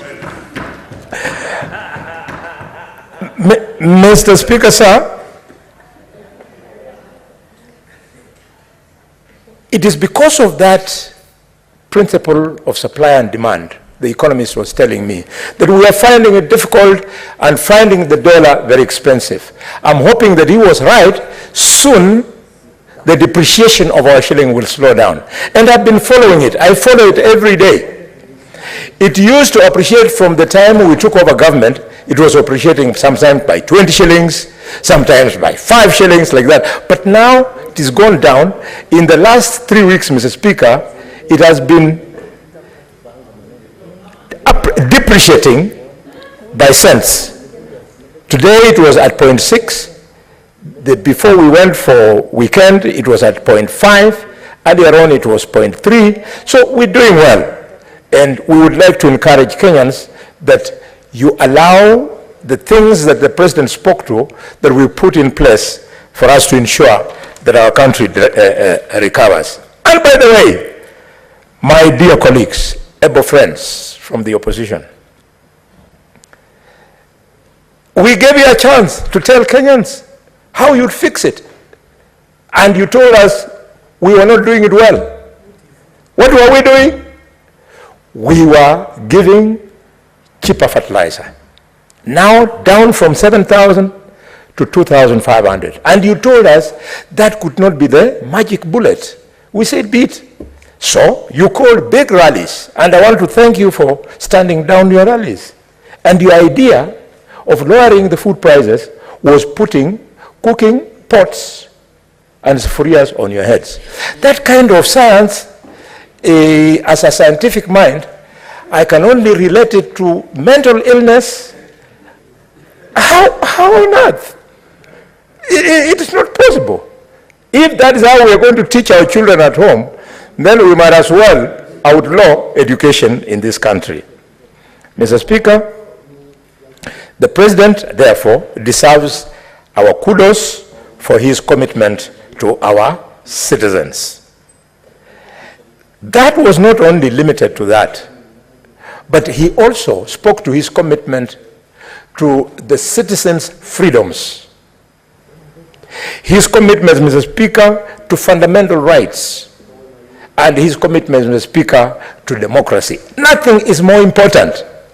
Those of us who exercise fierce independence of mind, we do it because that has been our life, and we have decided that is our life. Young senator from Migori, at the age of 22, at the University of Nairobi, before I was discontinued, we poured into the streets of Nairobi because Khamenei had been detained. We poured into the streets of Nairobi at that time, Mr. Speaker, because Jaramogi Oginga Odinga had been put under house arrest somewhere in Bondo or his Kisumu house. The youth leader is here, Senator Siaya will confirm. We poured into the streets. We poured into the streets, Mr. Speaker, because George Kidhi, the editor general of the Standard newspaper, had been detained at the age of 22. And for that reason, Mr. Speaker, I and others, we were discontinued from the University of Nairobi. So, because we believed in those things then, I don't see how I can lose sight of the fact that people paid, including Kenneth Matiba, including Martin Shikuku, including John Maria Serene, who were detained because of defending the freedom of speech. Nobody should ever deny a politician or any other Kenyan the freedom to speak. I therefore want to use this platform this afternoon, Mr. Speaker, to condemn the violence that was visited on the Orange Democratic Movement Member of Parliament of Mumias East constituency by the governor of Kakamega because he was not comfortable with the speech of that MP. The MP belongs to DAP. That's what you wanted to correct me. And the governor with bad manners belongs to ODM. Mr. Speaker, we must condemn this. People must speak. How can you stop people from speaking? Mr. Speaker, the issue of freedom of speech is so fundamental that I have been arraigned in court in this country because of your debate. Relax. What is the point of order, Senator Eddy? Mr. Speaker, I'm on a point of order on relevance. Mr. Speaker, the majority whip has been invited into this house on this floor to move a motion on the State of National Address by His Excellency William Ruto, the President and Commander-in-Chief of the Kenyan Defense Forces. Mr. Speaker, is Senator Boni in order to use this precious time of this wonderful house to discuss village politics and bullfighting. You know, Mr. Speaker, it's very disappointing because focus on what the president say. If you cannot understand what the president said, or you don't have the confidence in defending it, then just sit down. The members of the House will help you, because you're even confusing the entire nation. Senator Eddie, what is your point of order? You're not supposed to give a speech. Yeah, but Mr. Speaker, I wanted to find Senator Boni out of order to bring irrelevant issues and village politics in presidential speech. Let him move this speech and let him defend it as the majority whip. Thank you, Mr. Speaker. Senator Eddie, one of the aspects as contained in that particular speech by the president are the freedoms we enjoy, including the freedom of speech. And that's why Senator Boni was giving an example. He's quite in order to do that. Proceed.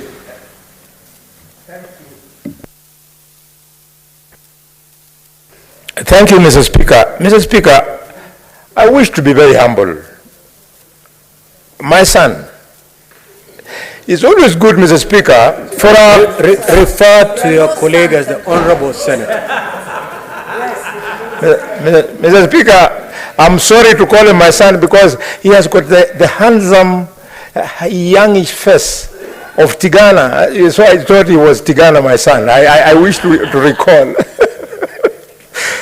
Mr. Speaker, it pays in your first term in Parliament, and my age mate, Oburu is here. Senator Oburu will confirm to you that it pays to spend some little time to learn. On the exposition of the speech of the president normally makes bullets. If you go to bullet 10, it will call your point of order to shame. Because in bullet 10, the president speaks to citizens' freedoms and fundamental rights, and he says they lie at the heart of the enterprise and democracy. So if we don't laud it, so that the children at the University of Nairobi, who will be soon taking over from us here as our senators, so that the MCAs who will graduate to come to this house can know how you debate this kind of motion. You don't debate it in the same manner that we debate the others. Mr. Speaker, the president said, and I want to laud him, that immediately he went into office, he quickly did certain things that were touching the will of running the nation. And Senator Sifuna is here, Catherine Muma is seated there, and our clerk Jeremiah is there, and the speaker is seated there, and on my left I can see Cherargei is there, and Mungatana, eminent lawyers of the Republic of Kenya. They know the meaning of giving the judiciary a budget. The president actually gave the judiciary 3 billion shillings immediate, and as if it was not enough, he instantly appointed 6 judges, including my own cousin, Justice Egri Mujerure. Mr. Speaker, Mr. Speaker, these members are now confusing me. Mr. Speaker, this is the way to govern a nation. And these big things that he's doing, you cannot see the evidence today. It's going to take a bit of time when now you unlock the logjam of cases that are not being dealt with in the judiciary, because now judiciary will be having its own budget, judiciary will be having enough judges in the Court of Appeal and so on. This is the way we go so as Kenyans can access justice. Mr. Speaker, it is important that we laud the President for speaking to the attempt to reverse the cost of high living. I will not go into details. He talked about fertilizer cost. He talked about housing. And in housing, we all know how it is going to help in making sure that the cost of living goes down. Mr. Speaker, I'm a farmer.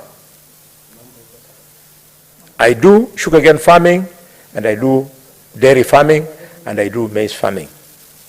For a long time, I had been doing 18 bags of maize per acre.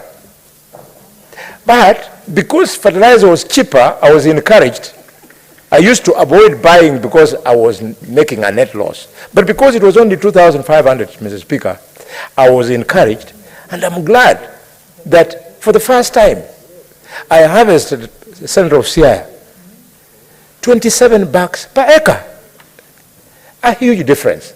I can imagine if I was having a big farm, I would have actually taken my children, I would have paid the school fees at the university for my sons and daughters who are there out of that.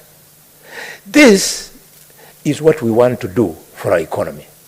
Speaking on the same maize, you go to Kitale, you go to Bungoma, you go to Lugari, you go to Trans Nzoia, you go to Washinigishu, it is a bittersweet. It is bittersweet. You know what has happened? Because we have produced more, again the law of supply and demand has set in. So a bag of maize, 90 kilograms, which we were buying for 8,000 shillings, now the farmer had planted and had harvested thinking that he would make 8,000, 7,000, 6,000. It has dropped down to 3,600. So it is bittersweet. You, the guys who we feed, we are from the food basket. You are happy, you are getting cheap food. But us, we are not making money.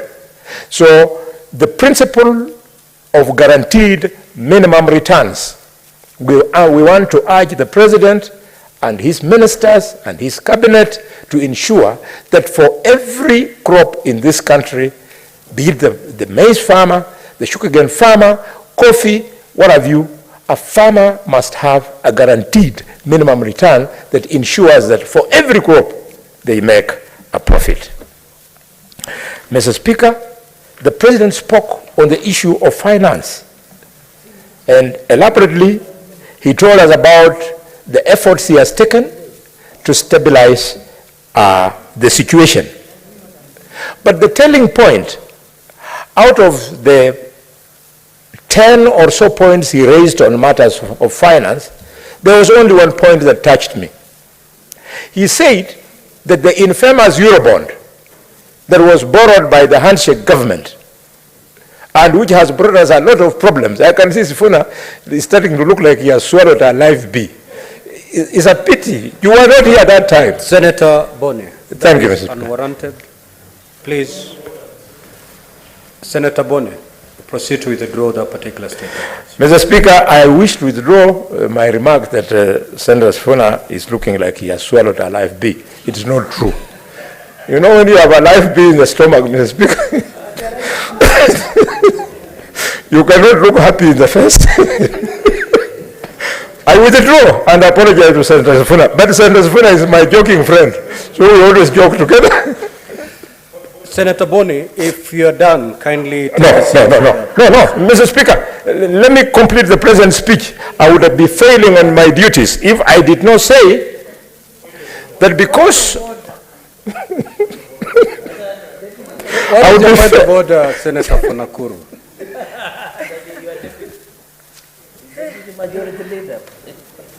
My good friend, Boni Halwai, if I didn't know you more, I would have said you've taken that changa from the Kakamega. But I think now I'm on the other side saying, Senator Funakuru, can we take... what is the standing order that you're anchoring your point of order? So can you take this matter very seriously, very, very seriously, because I think what we are talking about is very, very serious. That's what I can only say for now. Order, Senator Sifuna. Mr. Speaker, correct me if I'm wrong, but there has been a previous ruling of the chair that in fact there has never existed in the history of our republic a government called or known as the handshake government. In fact, we had a government formed by a party called Jubilee, in which the president was Uhuru Kenyatta and the deputy of the republic, or the deputy president of the republic, was William Ruto. The Hansard will bear me witness, Mr. Speaker, that we have had this previous engagement, and the chair has directed that, in fact, there is no entity in the history of this country called the handshake government, and I would object strongly to those references to such government by Senator Khalwale in his submissions. Senator Boni, you know, the previous government was formed by a political party called Jubilee, which did 2 terms. I do understand that in the second term, the Jubilee government had a handshake with the party leader of ODM, but that does not qualify that particular government to be called a handshake government. The responsibility of whatever happened lied squarely with the Jubilee government.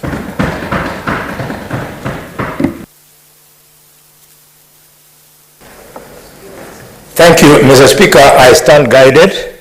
It's quite true. What you have guided me on is also true, that Senator Sifuna is right. You know, Mr. Speaker, sometimes the mind can play games on you. When you see an imagery of the then Deputy President running away from the Jubilee government, and as he goes out, you see another man running in. Then the one who was running doesn't come out, he stays there for so long that, Mr. Speaker, the act of running into that burning house, he ended up being burned there until his ambition of becoming president went up in ashes. So I apologize to the Senator of Nairobi, and my sister, your point of order, which obviously was under 105, Senator of Nakuru, you mean well that I'm associated with Changa, which is true. And you are associated with the Keroshe things, which is also true. Senator Boni, yes. You know, you've taken so much time. And any person seated listening to you to move this motion is wondering exactly what you're doing. Can you get down to it? Thank you. Thank you, Mr. Speaker. Mr. Speaker, what is weighing me down are points of the order. But if there were no points of order, I would just be articulating point and E. But now points of order, I have to deal with them. Mr. Speaker, I was making my final submission on the issue of the most important statement that the President made. It was about Eurobond, $2 billion. And Mr. Speaker, this country has been living with the sword of Dumakog over our heads because we were going to be declared uncredit worthy. But thanks to the hard work of the President, he has confirmed that next month we are going to pay off in advance $300 million, and that we are not going to default until the entire 2 billion shillings is settled. With those remarks, I allowed the President, and I wish to invite the distinguished senator from Tana River to come and second me. And Senator of Tana River, as you second me, today there was a report of a hero, of a teenage girl in Tana River who crossed the river to go across to go and deliver pregnant woman. Mr. Speaker, sir, protect me. When you go back, I have had 20,000 for shopping if you manage to know her. Thank you, Mr. Speaker.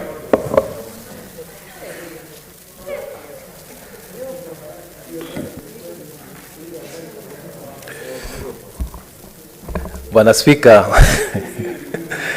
ningependa kuchukua nafasi hii kukushukuru kwa kupewa muda huu kutoa maoni yangu na kuunga mkono hoja ya mswada ambao uko mbele yetu kuhusu hotuba ya rais ambayo alitoa kwa mabunge yote mawili. Bwana Spika, mimi ningependa kusema mambo machache katika kuunga mkono hoja hii. Ya kwanza ni kwamba rais aliongea kuhusu hali ngumu ya maisha ya wananchi hapa Kenya, na alisema kwamba gharama ya maisha imepanda, lakini yako na mpango, na mpangilio alioelezea pale kwa wananchi ni kwamba hali ngumu ya maisha kwa serikali kung'ang'ana nayo ni kupunguza gharama ya chakula. Na kama alivyoendelea kusema mheshimiwa mwenzangu aliyetoka hapa Khalwale, ni kwamba serikali ilipunguza gharama ya pembejeo kutoka 7,000 kwa kilo mpaka ikafika 200 na 500 kwa begi moja ya pembejeo. Bwana Spika, wananchi wanajua na wale wanaonisikiza ya kwamba chakula tukikikuza kwa wingi ndio tutapata nafasi ya kupunguza ile bei. Na ukweli ni kwamba Mwenyezi Mungu alikuwa pamoja na sisi wakati bei ya pembejeo iliposhuka, mvua zilikuja, na zilipokuja chakula kimepatikana kwa wingi. Na hata sasa wale ambao wanajua mambo ya ukulima, wakati wa mvua hii ndefu kidogo, watu pia bado wanapanda na tunategemea kuvuna tena chakula kingi. Kwa hivyo tunashukuru rais kwa mipangilio yake ya kusaidia mkulima wa kawaida ili chakula kiwe kingi na bei ishuke chini. Bwana Spika, sisi kule kwetu Tana River hatusemi tu kwa yale ambayo yameahidiwa, tunasema kwa yale ambayo tumeyaona. Bwana Spika, rais katika kampeni zake wakati alikuwa anatafuta kiti, tulipokuwa tunatembea kule, alisema mimi nikiingia nitahakikisha zile project zenu kubwa kubwa ambazo zinahusika na uzalishaji wa chakula nitazifufua, na hizo zitatusaidia kama Kenya. Na alisema tunataka hili bara la Tana River tuligeuze liwe mahali pa kutoa chakula pa kutegemewa zaidi hapa Kenya. Na Bwana Spika, sisi kule kwetu hatusemi kwamba ni ahadi, tumeziona, kwa sababu katika ile Tana Athi River Development Authority na ile project ya TDIP, Tana Delta Irrigation Project, ambayo tuko nayo, rais amekamilisha ahadi yake na alianza kwa kupatiana milioni 450, na tukaanza kitu kizungu wanaita pilot project. Na hiyo pilot project, Bwana Spika, ekari 500 zimepandwa mchele. Na huo mchele sahihi, Bwana Spika, ukipita pale sehemu za Gamba, Sera, ukiwa unaenda hewani hiyo barabara, unaona mchele mahali ambapo ilikuwa ni bara hakuna kitu. Unaona wananchi wanalima, wanashughulika. Hizo ekari 500 peke yake, Bwana Spika, zimeanza kutembeza pesa sehemu hiyo kwa wingi. Wananchi wanashukuru, Bwana Spika, na sisi tumeyaona, sio ahadi, sisi tumeyaona. Tena Bwana Spika, kupitia kwa waziri wake na katibu wa kudumu, project hiyo wanakuja mara kwa mara kuiangalia ili wananchi waone kwamba serikali imejitolea. Na Bwana Spika, sababu ya kufufua ukuzaji wa mchele ni kwamba Kenya kwa sasa inatumia bilioni 540 kuleta chakula hapa Kenya. Na ukweli ni kwamba pesa kubwa ambayo inatumika hapo ni kuleta, kizungu wanaita mafuta ya kupikia ama edible oil. Alafu inafuatizia na mchele. Wakenya huwa tunalipa bilioni 60 kuleta mchele kutoka Pakistan na nchi zingine, kwa sababu hatutoi mchele wa kutosha. Sasa katika ile mipangilio, upande wetu, kaunti yetu ama jimbo letu gatuzi la Tana River, katika mipangilio ya rais ni kwamba sisi tutasaidia kupunguza ile bill ya bilioni 60 za Kenya ambazo tunazitumia kununua mchele kutoka Pakistan. Mchele huu ukuzwe katika jimbo gatuzi letu la Tana River. Na katika mipangilio hiyo, Bwana Spika, rais alienda tena kuweka pesa katika Bura Irrigation Scheme ambayo iko hapo kwetu. Na Bwana Spika, Bura Irrigation Scheme kwa sasa iko na ekari 5,000 ambazo zinalimwa kwa chakula. Lakini Bwana Spika, tuko na shida ya kwamba maji hayatoshi. Na ni kwa sababu gani? Ni kwa sababu ile scheme wanatumia diesel, mafuta ya diesel kupiga maji yaingie mashambani. Na bill ya hiyo maji peke yake, Bwana Spika, inakuja milioni 10 kwa kila mwezi. Na Bwana Spika, ukiangalia hesabu hiyo ni milioni 120 kwa kila mwaka kuhakikisha kwamba maji yanatembea. Rais wetu aliahidi wakati wa kampeni kwamba ule mradi wa kutumia gravity, ya kwamba maji yatakuwa yakiteremka kwa nguvu za kawaida, ataufufua. Na alikuja mpaka Bura, Bwana Spika, sehemu ya Nanigi, na akafungua yale maji, Bwana Spika. Na yale maji sasa yanashuka bila kutumia nguvu za diesel. Na ekari ambazo zimetengenezwa sasa, tunataka kutoka 5,000 zifike 15,000. Na target yetu ni kwamba zitafika 25,000 za mchele. Na kule chini, kule kwa Tarda, tunataka kufikisha 30,000 za ekari za mchele.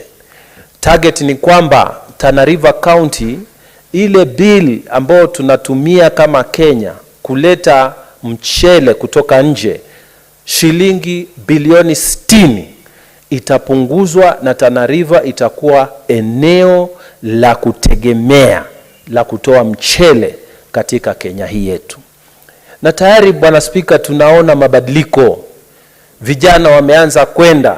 Tumeona pia watu wengine kutoka sehemu zingine ambao wanajua faida ya ukulima wa mchele wameanza kuingia katika jimbo letu gatuzi, na tunawakaribisha wote, kwa sababu kuna nafasi karibu 30,000 za kazi ambazo zinatokea na zinaendelea kukuzika katika sehemu yetu.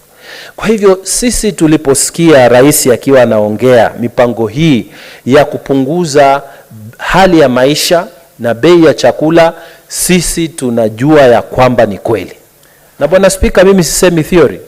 Watu wetu wanajua ya kwamba wakati lile tingatinga la Tarda linapita, wanavuna alafu wanawacha chakula. Wanasema wananchi ambao wanaweza waende kuchukua, manake wanachukua ile raundi ya kwanza na raundi ya pili, lakini bado kuna chakula kinabaki. Watu wanaenda wanaweka magunia mengi ya mchele. Na Bwana Spika, wakati ule ile skimu ilikuwa inafanya kazi miaka iliyopita, kulikuwa hakuna njaa kule. Sasa Bwana Spika, tunatarajia maisha hayo kurudi, kwamba kutakuwa chakula cha kutosha. Kwa hivyo sisi tukiwa tunaongea, hatuongei maneno peke yake, tunaongea ukweli ambao tumeuona katika jimbo letu gatuzi la Tana River. Na pengine kuongezea ni kwamba sisi jambo ambalo tungependa liongelewe zaidi ni kuongeza miungo misingi. Tunataka kuona barabara zingine ambazo zinakatwa katika hii area yetu vile vile ilivyoahidiwa kitambo katika wakati wa kampeni. Kwa hivyo Bwana Spika, hali ya maisha ambayo tunayaongelea, kuipunguza ni kuongeza chakula, na wananchi wanajua chakula kikiongezeka bei zitashuka na maisha yetu yataenda kuwa mazuri zaidi. Bwana Spika, kuna jambo ambalo limeongelewa, nataka kulirejelea kidogo, ni kwamba Kenya tulienda kuomba pesa, na hatukuomba pesa kwa IMF peke yake, kwa Africa Development Bank ama World Bank. Tulienda kwa commercial market, mahali ambapo watu wanachukua madeni kama mtu yoyote wa kawaida, na tulichukua dola bilioni 2. Bwana Spika, kila mtu alikuwa na wasiwasi ya kwamba Kenya haitalipa hiyo pesa, na Kenya isipolipa hiyo pesa, basi ile heshima na mambo mengi yetu yangeharibika. Bwana Spika, Ghana walienda kwa hiyo commercial market na walishindwa kulipa, nchi ikakuwa declared bankrupt. Sasa watu walikuwa wanaangalia Kenya watafanya namna gani, na hizo bilioni dola 2 manake ni bilioni 303 za Kenya. Bwana Spika, rais wetu amesema milioni dola 300 zitalipwa Disemba, na pesa tuko nayo tayari. Kama watu wanasema kwamba hatusimamii uchumi vizuri, je, inawezekana mtu ambaye ako na madeni na ameambiwa deni lako utalipa mwezi wa 6 mwaka ujao, anaanza kulipa mwezi huu kabla miezi 6 kabla kulipa hiyo deni? Bwana Spika, ni sawa tufanye siasa, lakini pia tuseme ukweli ya kwamba tumeanza kusimamia uchumi wetu vizuri, na hizo dola milioni 300 ni sawasawa na bilioni 45.4 za Kenya, na hii pesa iko tayari na tuko tayari kulipa, na Wakenya wajue ya kwamba mipangilio yetu ya kiuchumi inaenda vizuri. Mwaka huu, wakati huu Oktoba, mwaka jana ilikuwa inflation rate yetu ni 8.9. Oktoba mwaka huu inflation rate ya Kenya ni 6.9. Hiyo ni kusema ya kwamba tumeshukisha. Sasa siasa tufanye, lakini ukweli pia tuseme. Angalia Bwana Spika, Oktoba hii figures za Central Bank zinasema tumeweza kupata ushuru wa bilioni 170 billion, ambayo imeongezeka 19.4% ukiunganisha mwaka uliopita na mwaka huu wakati huu wa Oktoba. Bwana Spika, nasemaje? Nasema mgala muue, lakini haki yake mpe. Raisi anafanya kazi, raisi anaangalia huu uchumi, raisi anapanga mambo yetu, na ni kweli tuko na shida, lakini tunasema namna hii, ikiwa wewe umeanzisha biashara leo ya tuktuk, ukiwa unaanza ile biashara ni kujifunga mkanda, kwa sababu kabla matunda yatoke kuna kule kuumia. Ikiwa wewe unafanya kazi ya shambani na umeweka mbegu, kuna kupalilia, kuna kulinda ndege wasiharibu, kuna kulinda wanyama wasiharibu, ile muda wa kujifunga uko, lakini matunda yatakuja baadaye. Kwa hivyo Wakenya wenzangu ambao wananisikiza sahihi, mimi naomba, kuna siasa na kuna ule ukweli. Ni kweli hali ni ngumu na hakuna mtu anakataa, lakini mipangilio ambayo ipo kwa rais huyu, na mimi nimemwaminia huyu rais, akija kwetu tumeona tofauti, na ninajua katika eneo za magatuzi mengine matofauti yanafanyika. Mwaka jana sio mwaka huu, na mambo yataenda vizuri. Mimi nawahakikishia, wakati mipangilio ya housing development itaanza kufanya kazi, wakati mipangilio ya universal healthcare itafanya kazi, wananchi wenyewe wataona ya kwamba rais huyu alikuwa anatupeleka vizuri, Bwana Spika. Kwa hivyo, kwa hayo mengi, naomba kuunga mkono hoja hii ya hotuba ya rais. Asante sana Bwana Spika. Honorable Senators, I now proceed to propose the question.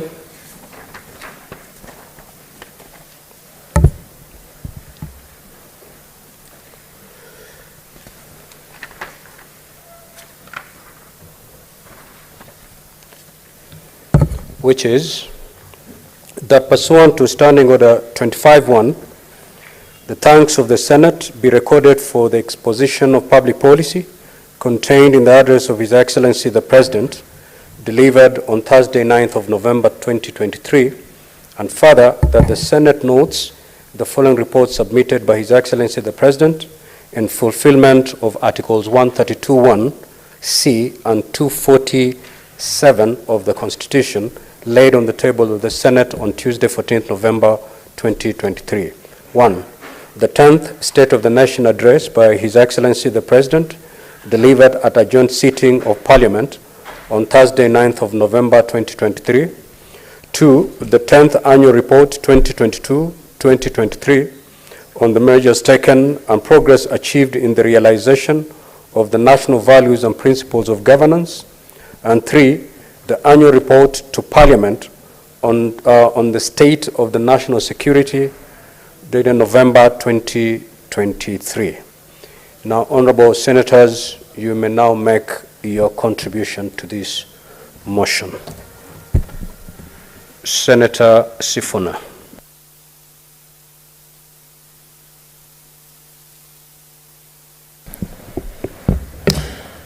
Thank you, Mr. Speaker. Mr. Speaker, I think by now, because you've presided over this House for over a year, you are aware of the character of most of us in this House.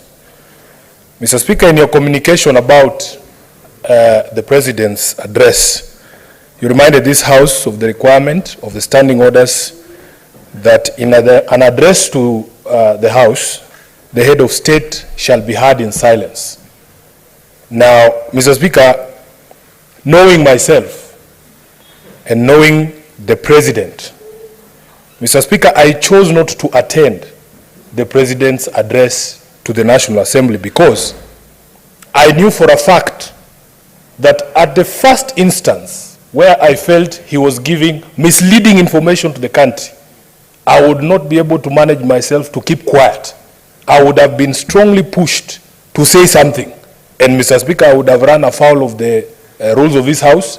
And although the Speaker of the Senate might be lenient because they know me, I was not very sure about the Speaker of the National Assembly, whether he would extend some of the courtesies that you have extended us in this House. Mr. Speaker, I suspected that if I went for that speech, I probably would be serving now an expulsion from the House for a minimum of 6 months. And I will go into the reasons why, Mr. Speaker, I did not trust the head of state to paint the true picture of the state of the nation. In my mind, Mr. Speaker, the state of the nation is the state of the people. Senator Mungatana has spoken very eloquently here about the state of the creditors of this country, that the creditors who gave us money during Eurobond are happy they are going to be receiving their payment. He should be asking himself, how many Kenyans are still able to service their own debts? That is the state of the nation that I would want to address. Mr. Speaker, so what I did, I joined a group of friends, and you will indulge me here, in playing a drinking game. Mr. Speaker, the rules of the game are very simple. Every single time you thought that a statement that was untrue, or even partially untrue, from the head of state, you had to take a shot of whiskey. Mr. Speaker, needless to say, by the end of the president's speech, we were extremely inebriated because of the half-truths and open lies that we believe the president told before the House of Parliament. And I will get into the specifics. Mr. Speaker, my expectation has always been that during a State of the Nation address, because the Constitution requires it. What is your point of order, Senator Mungatana? I know the Honorable Sifuna could be very passionate, but is the use of the word open lies, referring to the speech by His Excellency the President, parliamentary? And if not, can he withdraw and restrict to parliamentary language, Mr. Speaker? Senator Sifuna, I think the use, you can still express yourself without necessarily using such words that may not be parliamentary. Mr. Speaker. And I know exactly, you understand exactly what I'm saying. Mr. Speaker, replace every time I've used the word open lies with untruths or misleading or what other synonym is there? Yeah, I think I do not need... Not factual. Or non-factual, yes, Mr. Speaker, and I will demonstrate point by point what I thought was not factual or was misleading. Mr. Speaker, my expectation with these speeches, ever since I became acquainted with the Constitution, is that you must address yourself to the steps taken, very specific, steps taken and progress achieved in realizing the values under Article 10. And I was specifically looking out for the address to address 3 values set out under Article 10. The first one, Mr. Speaker, is national unity and inclusiveness, which I will take together. Mr. Speaker, we live in an era where we are being told every single day that in fact, if you did not vote for this government, you have no shares in this government and that you should expect nothing at all. What I expected the head of state to do is to tell us that ever since those pronouncements have been made, I have taken certain steps to rein in members of my administration who might not understand what Article 10 speaks about when it speaks of inclusivity and national unity, and that we give an undertaking, or he gives an undertaking, that we will not hear about that issue of shareholding anymore. Mr. Speaker, the first untruth that I want to invite this House to agree with me that I encountered is in paragraph 9 of the President's speech, where he acknowledges that it is the duty of all of us as leaders to listen keenly and comply with the people's wishes. Now, that is where I took my first shot, Mr. Speaker, because I know for a fact that Kenyans have spoken over many, many policies that this administration has put in place, including the taxation measures that have been imposed through the Finance Bill of 2023, but this government has chosen to ignore the people's pleas and in fact to do the exact opposite of what the people have been asking it to do. Mr. Speaker, the other value that I wanted him to speak to is the question of the steps taken by his government and the progress that has been achieved in strengthening democracy. Now, here I went for a double shot, Mr. Speaker, and I will explain why.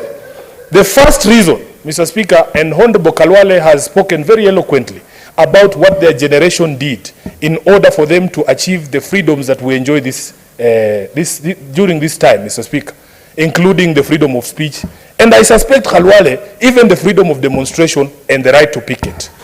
I saw myself, leaders of the church, being bludgeoned here. As a child, I saw those pictures of Reverend Joya in the streets here being bludgeoned by police officers just because he was exercising his right to protest. This same regime, this same government, Mr. Speaker, is doing the very same things. In fact, this year alone, it has bludgeoned more people than Moi bludgeoned during the time for multi-party democracy. As a leader of the opposition, I know that I have a right under Article 35, a right that Boni and his generation fought very strongly for me to be able to express my disaffection with the policy of government by protesting, by picketing. Now, I don't know how I can define picketing for my brother, Honorable Khalwale, but picketing includes putting a sufuria on your head. That sufuria on my head is not the solution I'm proffering, because I had proffered a solution that at the moment, because Kenyans are going through a difficult time, Mr. Speaker, please retain the subsidies. Please do not increase the taxation on fuel. Those are the proposals that came from my mouth, Mr. Speaker. So that when you see me putting a sufuria on my head, that is not the solution. That is me picketing and drawing your attention to the solutions I'm proffering. But you have refused to listen to the people of Kenya. And yet the president would come and stand before the hallowed House of Parliament and say that he acknowledges that as a leader, he has a responsibility to listen to the people of Kenya. Mr. Speaker, contrary to what many people believe, I actually admire Senator Khalwale, because I have studied his history. You are some of the people who have inspired some of us to come to this house. We know your skills as a debater. But Mr. Khalwale, Senator Khalwale, sometimes I understand your position as a whip in this house of the majority. You are handicapped. Some things you don't want to say openly here on the floor or even in public gatherings. Senator Khalwale, those confessions you have made here, that in fact in your stellar career as a politician, you have never been as unpopular as you are right now. And it is not because of your undoing. I honestly believe Khalwale has not changed. The only thing that has changed, Senator Khalwale, is that you are defending the indefensible. The people of Malinya, I can confirm, they still love their senator. But they don't agree with the policies of the government that you support. And I wish, Mr. Speaker, the same admissions that have been made by Senator Khalwale on this floor would come from the mouth of the president. That he acknowledges that, in fact, some of the policies that he has put in place have made his government unpopular because they do not resonate with what Kenyans want to do. Mr. Speaker, let me now come to what I consider untruths, misleading statements about the state of the nation. Mr. Speaker, the president spoke about many things, and these matters have been fact-checked by many people, including reputable media houses here, on if indeed what he was saying is true. Let me start by the easiest, because, Mr. Speaker, outside there, I'm known as the permanent representative of the people of Kenya on matters of unga. And it is because, as a lawyer, I think I am an authority on food. Mr. Speaker, the president said in his own speech that a packet of flour, maize meal, is now retailing between 145 and 175. And he added a very clever rider, depending on the brand, down from 250. Mr. Speaker, I want to submit to this House that that statement is in fact not true. I have conducted my own research in supermarkets here in Nairobi. The average price of unga is still 200 shillings for a packet of 2 kgs. And this is something, because we host you here in Nairobi, you are welcome to do. Mr. Speaker, in previous arguments, I have tried to convince this Senate that in fact the definition of food security includes a reference to people's preferences.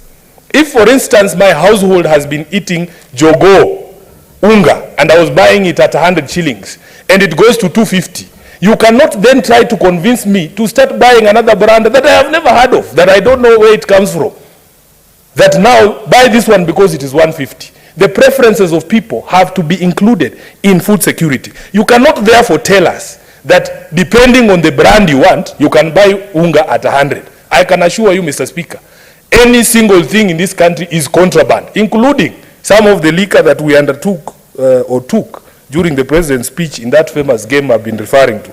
There's an industry that has sprung up called Kariobangi, light industries. We cannot vouch for the authenticity of everything, but Kenyans can expect quality from certain brands, and that's what they go for. Mr. Speaker, we were told about the question of subsidizing the price of fertilizer. Now, it is public record that in fact some of this subsidized fertilizer came to this country as a donation from the government of Russia. And this is something that the government of Russia confirmed to us publicly. If you receive something for free, you cannot tell us you have reduced its price. It's that simple. You got it for free. You cannot tell me you have reduced its price. Therefore, Mr. Speaker, this is another obvious untruth by the head of state on the question of fertilizer.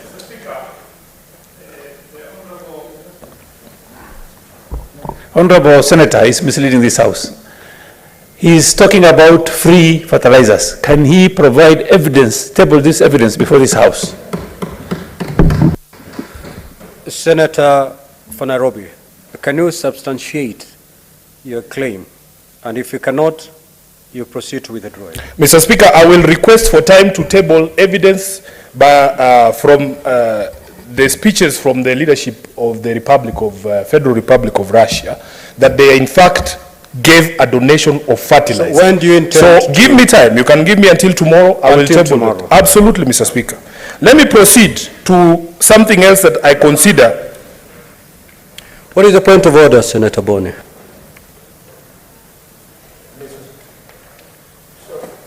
Sorry, Mr. Speaker, I wish not to offend you, but because we have been engaged on wild goose chase in this House before in terms of substantiation, caution them that he should not come here with newspaper reports.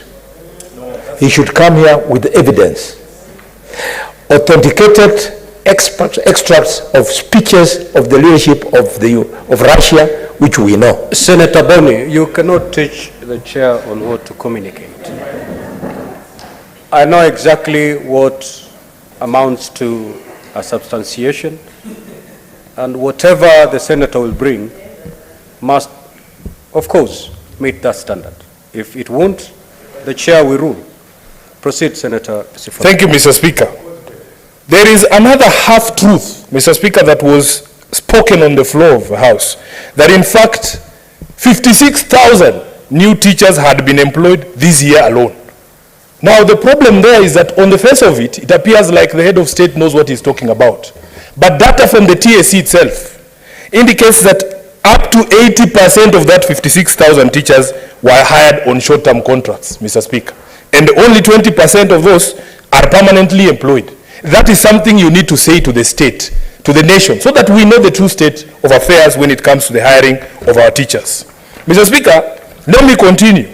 He also announced that in September, or that in June of this year, his administration would employ 103 community health promoters. And we saw him flagging off distribution of 100,000 kits to be used by those people. Mr. Speaker, the fact of the matter is that that is not true. That is not true. In fact, counties are supposed to identify the people to be recruited as CHPs, and that progress is ongoing. So you cannot claim something has happened, yet it has not happened, just to massage the numbers and appear like your government is working. Next, Mr. Speaker, he told us, I am on the speech. These are contents of the president's speech. I'm not What is the point of order? Thank you, Speaker. I hate to interrupt the Senator for Nairobi. The 100,000 community health promoters were launched on Are you Day. on a point of information or a point of Is order? in order, Mr. Speaker, to mislead the House without giving us evidence to support his claim that we did not recruit 100,000 community health promoters. We did.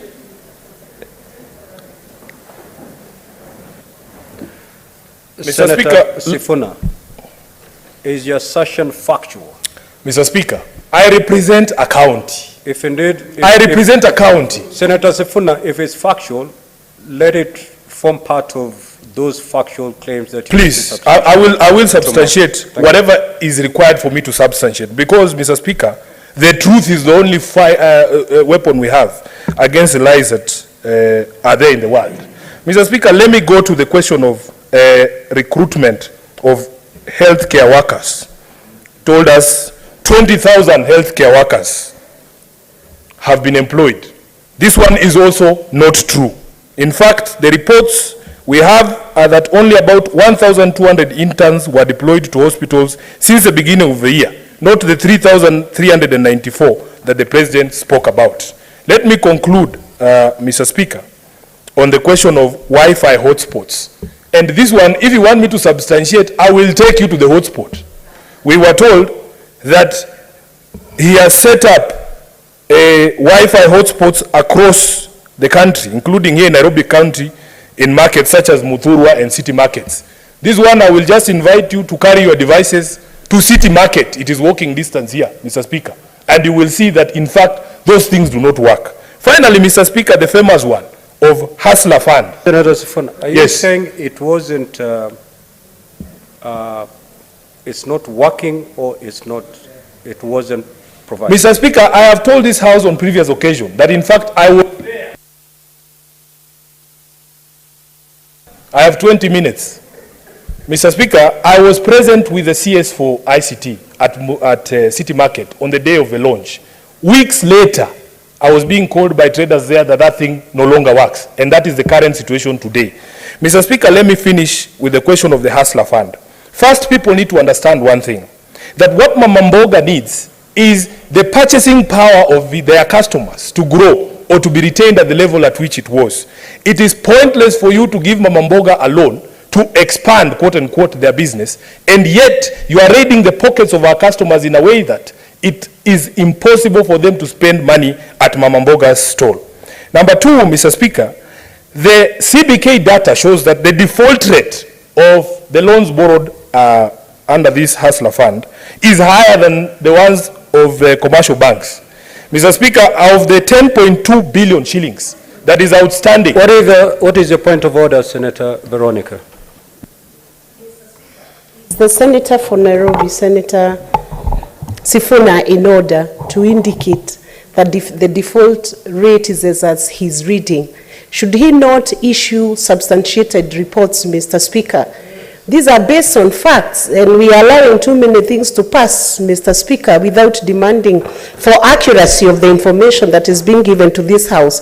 Mr. Speaker, the Senator for Nairobi would need to substantiate that fact on the Hustler Fund and the loan repayment and the default rate, and also substantiate the fact that the Wi-Fi's are not working, Mr. Speaker, sir.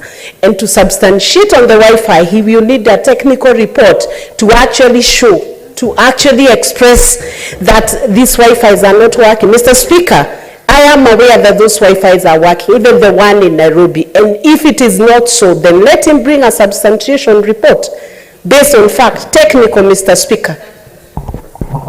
Senator Sifuna, on the Wi-Fi, you may not be able to substantiate right away. Mr. Are Speaker, you able to substantiate on the default on the loan repayment? Mr. Speaker, you can give me some credit as the person who represents the traders at these markets. I am in constant communication with these people. We are not talking about Wi-Fi in Kiambu. We are talking about Wi-Fi in Nairobi, the people I represent. Very well. If you want to substantiate whether Wi-Fi is working, you go there and try it. Senator Sifuna, go there and try it. Senator Sifuna, there is a point of order that has been raised. The second one, and Mr. I'm Speaker. proceeding to make a ruling on it. The second one. One, this is my ruling on the point of order raised by Senator Veronica. Just take a seat. One, you've been called upon to substantiate on the issue of Wi-Fi. That you cannot do right away because certainly you need a technical report. So again, you will bring that substantiation tomorrow as you substantiate on the earlier point of order. Then there is some facts you need to substantiate the issue of default on repayment of the loans from the hustler vis-a-vis the commercial loans. Are you able to substantiate right now? Proceed to substantiate. Mr. Speaker, you know, we should not engage here in what we call kizungu mingi. This is a term of art we use here in Nairobi.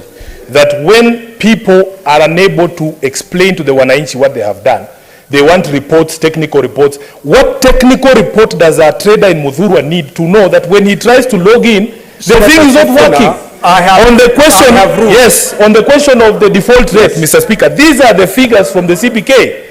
Mr. Speaker, can I be allowed to proceed? I am the most interrupted senator in this House. For heaven's sake. Order, honorable senators. Allow the senator, you have raised a point of order, let the senator substantiate. Thereafter, you will rise on your point of order. Thank you, Mr. Speaker.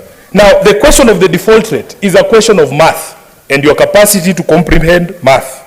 10.2 billion shillings outstanding as loans, 3 billion out of that, Mr. Speaker, which is almost 30%, is listed as non-performing loans. Now, you don't need to be a genius to know what non-performing loans mean.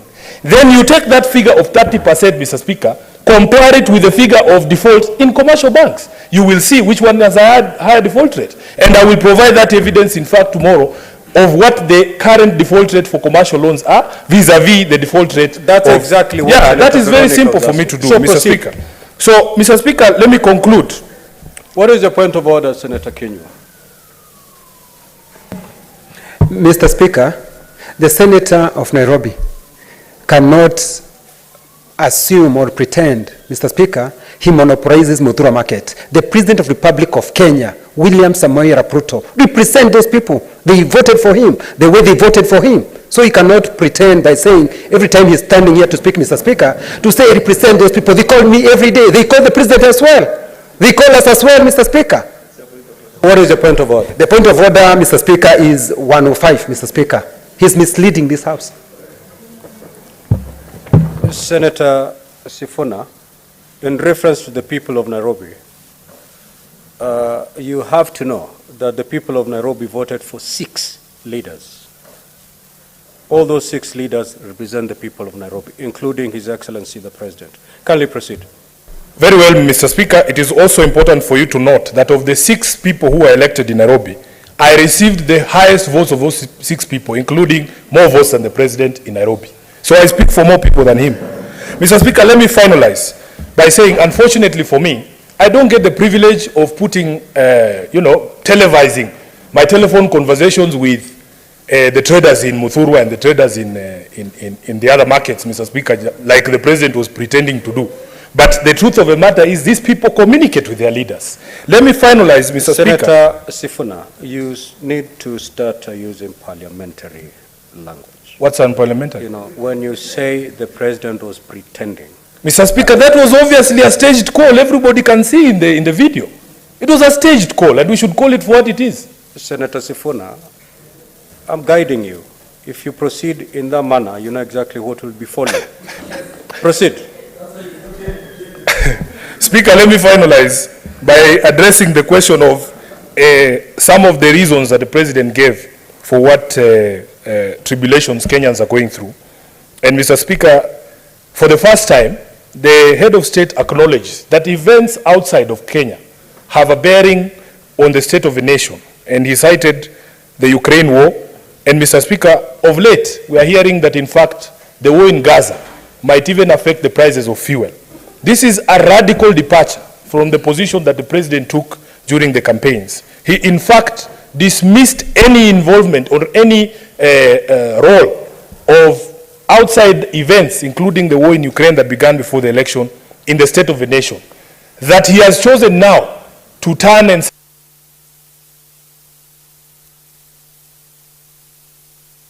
Senator. No, we took note of those objections. Senator Roba. Thank you very much, Mr. Speaker. I rise to support the statement of the President, and as I rise to support, I would like to single out a few issues that I identified with as a leader. Issues to do with the effort the government is doing in turning around the economic performance of our economy. The issues raised with respect to support given to fish sector, maize sector, tea sector, coffee sector, rice sector, potato sector, cotton sector, milk sector, among others. However, Mr. Speaker, even though this is a statement of the President and a government statement, where I stand, the government stands, in the interpretation of the government in my head starts with the people I represent, that is the people of Northern Kenya. And as such, the entire region of the Asals, the people of Northern Kenya, were left out when you know very well that 3 consecutive years we've had devastating drought situation that has wiped out the livestock, you know, which is the mainstay of the economy of the population of Northern Kenya, literally completely affecting the livelihood of that region. Now, Mr. Speaker, sir, as I support, I also need to identify a few issues that really did not identify very well with me and as a leader from the region. Mr. Speaker, while writing off of debt in billions have been discussed for various sectors, including the sugar industry and others, and which I support and applaud. But I am a bit concerned and extremely pained to get to find out that within the 14 months the government is in existence, the issue of devastating drought that wiped out the economy of that region has not been addressed, even to a minute extent. Mr. Speaker, sir, the President discussed the issue of Hustler Fund. It is a very noble undertaking that has largely impacted positively on the population of this region. However, Mr. Speaker, sir, the population I represent and other leaders represent are predominantly Muslims, and they shy away from getting access to any fund that attracts interest because of their faith. The Hustler Fund has not been appropriately adapted to address and so that an equal opportunity for the population of the entire country is availed for them to be able to take advantage of it. Mr. Speaker, sir, I applaud the efforts taken by the President in changing the entry requirements for the teachers training colleges in this country. As you are aware, Mr. Speaker, Northern Kenya has really been faced by perennial mass exodus of teachers as a result of insecurity and susceptibility to terror shocks. And as a result of the action of the President, Mr. Speaker, I want to stand here to confirm that Mandera Teachers Training College was able to instantly recruit 644 students who joined Teachers Training College, meaning for the first time in 11 years of devolution, we see light at the end of the tunnel, that the susceptibility to terror shocks by the teachers training, the teachers sector, the teaching sector in our schools is going to be addressed and put to rest in the next couple of years. Hopefully, that is not going to be affected by what's happening. Mr. Speaker, the speech was very elaborate. It has captured many sectors, and I stand to support. However, I also stand here to discuss on the issue of 60 years after independence. Counties like Mandera are still undergoing power rationing. And that has not been discussed for what this government is going to do or was planning to do in terms of addressing, whether it is by way of mini grids or connection to the national electricity grid, so that the privileges and opportunities enjoyed by the rest of the country is also availed to the region like Mandera and other areas that undergo power rationing. Mr. Speaker, from time to time it has been discussed by the former president, the current president, on the issue of industrialization. But there are enablers of industrialization that need to be facilitated by the government. Two of those enablers is the road infrastructure, connecting that region to the national road network. The other enabler is connection to the national electricity grid, so that the price of power is equal or closely matches the national average in this country. And Mr. Speaker, it's very sad that as we speak, Mandera County is undergoing power rationing 60 years after independence as it is, and equalization fund that was doubted to address that has not been implemented. Even the appropriated equalization fund of 2022-2023 has not been credited to equalization fund account as it is, and as such we continue suffering with that situation.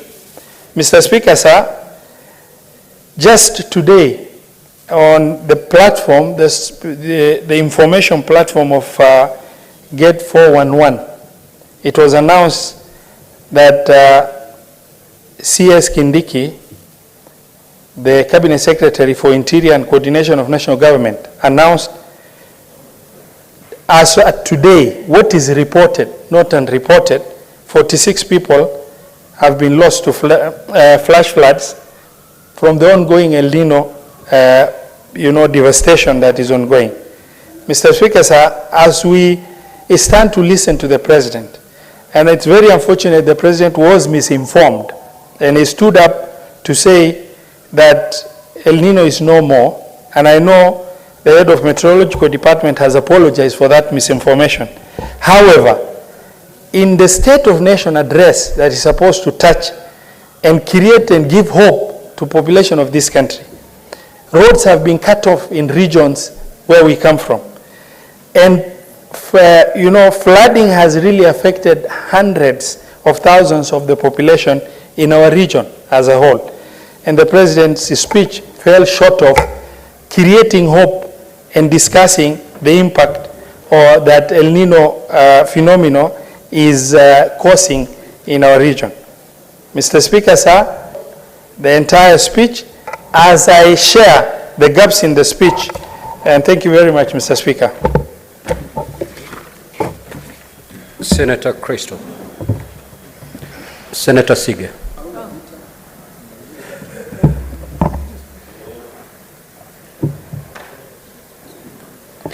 Thank you very much, Speaker. I listened to the State of the Nation address last week, and unfortunately I was left disappointed. I was left disappointed because apart from the issues raised by Senator Sifuna in his submission, there were many other issues that were also left either half spoken about or not at all.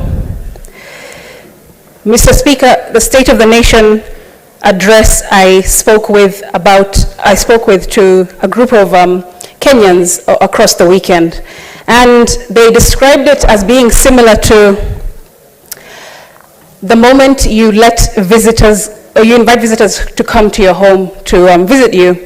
The family who is at home, your spouse, your kids, maybe the house manager, the askari, those who live in that compound and live in that house understand exactly where the dirty linen is.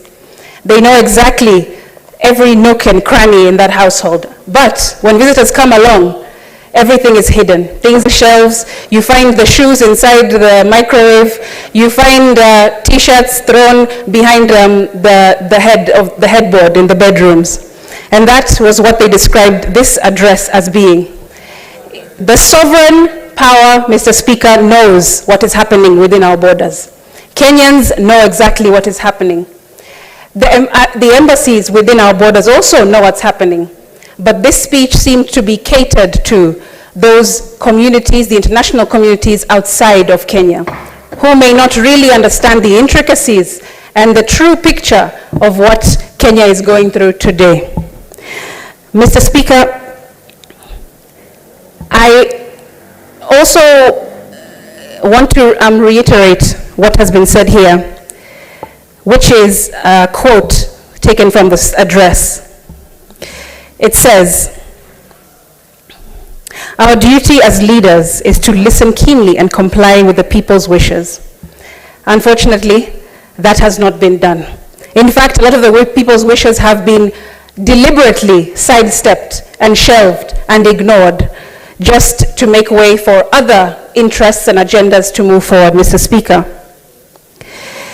He also continued to say that it puts ordinary Kenyans' security, well-being, and interests front and center in our discourse. And unfortunately, that, I feel, is also a mistruth that was posed in this address. He spoke about making progress amidst challenges and that Kenya cannot be derailed by challenges. However, when there are so many challenges to be addressed, how can then this State of the Nation speech not put them front and center, Mr. Speaker? He gave a lot of anecdotes, a lot of stories about Kenyans that he has been speaking to throughout the year, even more recently before this address. He talked to us about Alice, talked to us about Harrison, he talked to us about Moses. But Mr. Speaker, I also know an Alice. There's an Alice who is a mother to a child with neurodiverse disability in this country. And she complains that there is no support, no framework that is actually assisting and aiding her as a caregiver to her child with neurodiverse disability. I also know an Alice, and she was disappointed by this address. I also know a Harrison, Mr. Speaker. Harrison is a musician who has given his life and creativity to uplift this country and hold our flag high, not just within the country, but outside. And now Harrison, in his elderly age, is in Mombasa. He has acquired a disability and is not able to provide or fend for himself through his creative skill and talent of music. And he complained that this speech was extremely wanting because it made no mention of the creative economy and how the government has done nothing until today to support creatives in the way that they should be supported. I also know a Moses, Mr. Speaker, a Moses who decided that his only recourse was to leave Kenya and to look for work outside, and went to the Middle East to become a trader. He trades fruit and vegetables in the Middle East. And that was his only saving grace in trying to continue making a living and sending money back home. But unfortunately, he too was disappointed by the speech because no address was made about Kenyans' plights, the Kenyans in the diaspora, or any issues in that regard. People have told me that this bottom-up economic transformative agenda is true to its word, but in a way that maybe the government is not admitting to. It seems like money is being taken from the bottom and is being moved up, and that is the only way that people in my communities and those that I've been speaking to see this BETA really looking like on the ground for them. Money is being moved from the bottom and taken up. Mr. Speaker, there was no mention, once again, about disability inclusion and mainstreaming. Last year, when the President opened Parliament, he made no mention of disability matters, nothing about inclusion, nothing about diversity at all. When he made appointments to different positions afterwards, after the address last year in opening Parliament, he gave no opportunities, and none that fit the quota of 5% as per our Constitution to persons with disabilities. And last week in this address, he again failed to address the needs of persons with disabilities, the shortcomings, the steps that he has taken through his government to caretake for this very vulnerable but extremely powerful minority group in the country. Mr. Speaker, I'll give you an example of today. Today I was in the street just out here outside of Parliament. I was walking with a group of street vendors with disabilities who have been thrown out of the CBD by the county government askaris. And they complain that they have been given no space to trade their small goods, selling sweets, selling sodas, selling water. And our own officers in this county have been harassing them, have been frustrating them, and have pushed them out of the CBD, even though according to our Constitution, we absolutely have a right to be in these spaces and trading. Mr. Speaker, there were 100-odd people with disabilities who are vendors in this city, and they were complaining and brought a petition even to this House, and also to City Hall, and also to the County Assembly, trying to get an audience with the county government through Governor Sakaja, who has been in their account ignoring them because it's not the first time. They were there last week and they were tear-gassed. Imagine, Mr. Speaker, a group of earnest, hard-working people with disabilities who are just trying to make a living, trying to do the best that they can with the little that they have. Because, as I said before, we have to work twice as hard to get half as far in this country and in any space in this world as people with disabilities. And still, what do we get in return? We get the boot from our own government and our own county government and our own authorities telling us that we do not have space or time or the right to be in the CBD and trade. That was not addressed. And these are some of the issues that I wish, and unfortunately, have been completely ignored by the President and the Executive in this address. Mr. Speaker, there was another place that there was no mention of, Mr. Speaker, that I'm disappointed in. Electricity, the national outcry regarding KRA in the airport, nothing regarding the 2/3 general rule.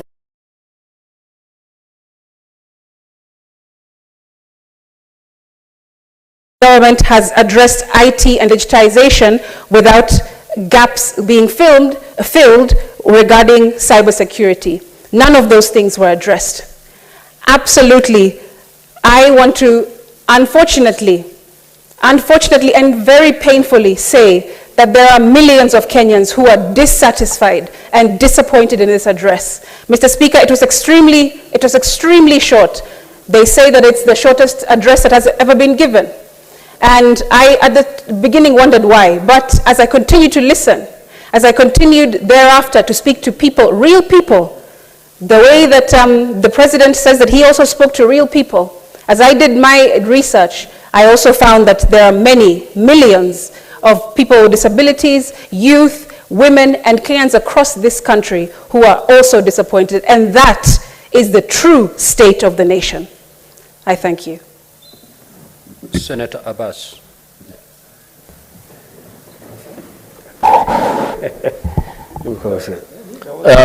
Honorable Speaker, thank you very much for giving me the position and allow me talking. Honorable Speaker, I want to support the speech of His Excellency the President. Actually, it was very commendable. It was well thought about and well spoken, short and precise. However, there has been a lot of concerns.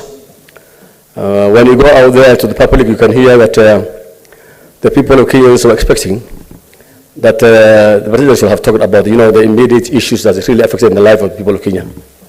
I.e. that the fuel cost, the high taxations, the floods are going. As you're aware, half of this country now is actually marooned by water, especially in northern Kenya.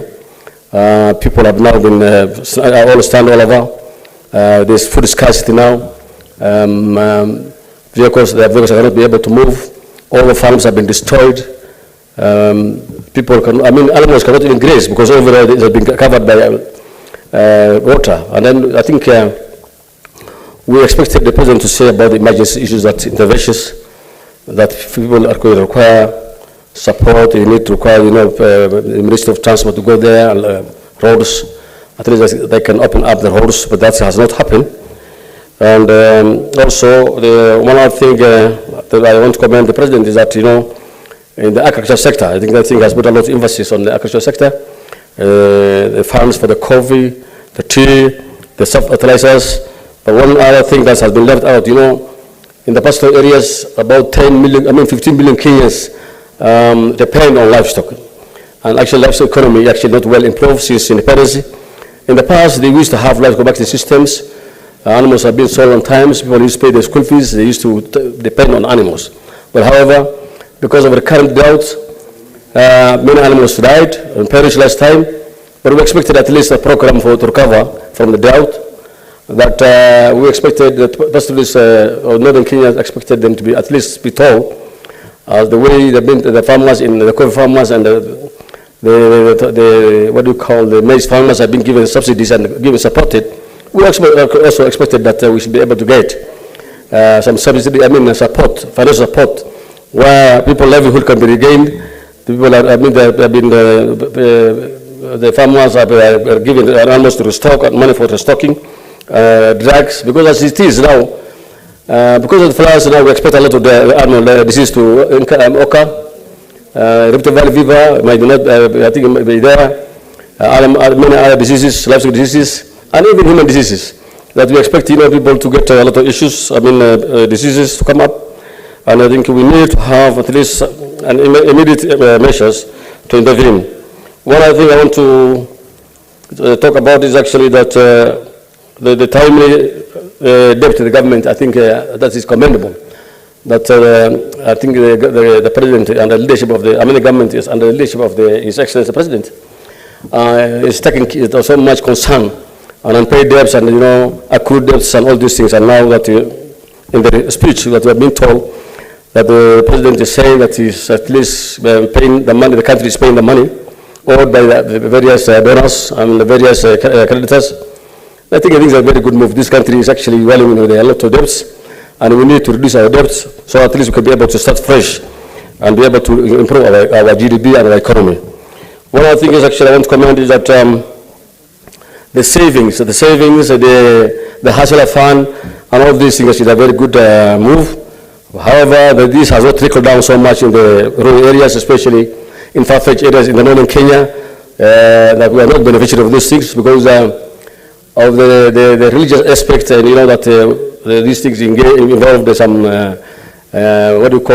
interest, and because of that, I think most of the people in northern Kenya are not benefiting out of this money. So I think we need to have a model that will be able to accommodate all Kenyans, so that at least we can be able to, all Kenyans can benefit. One other thing I want to say is that, the transformation of education, that actually is actually a wonderful thing, because as we talk now, we know because of the Al-Shabaab issue and these things, Kenyans, the northern Kenya people, especially in Wajir, Mandera, Garissa, and Marsabit, never used to have teachers for the last I think almost 5-7 years. All the teachers have been recruited have run away. But of course, as a result of the intervention, now we are able to recruit teachers now.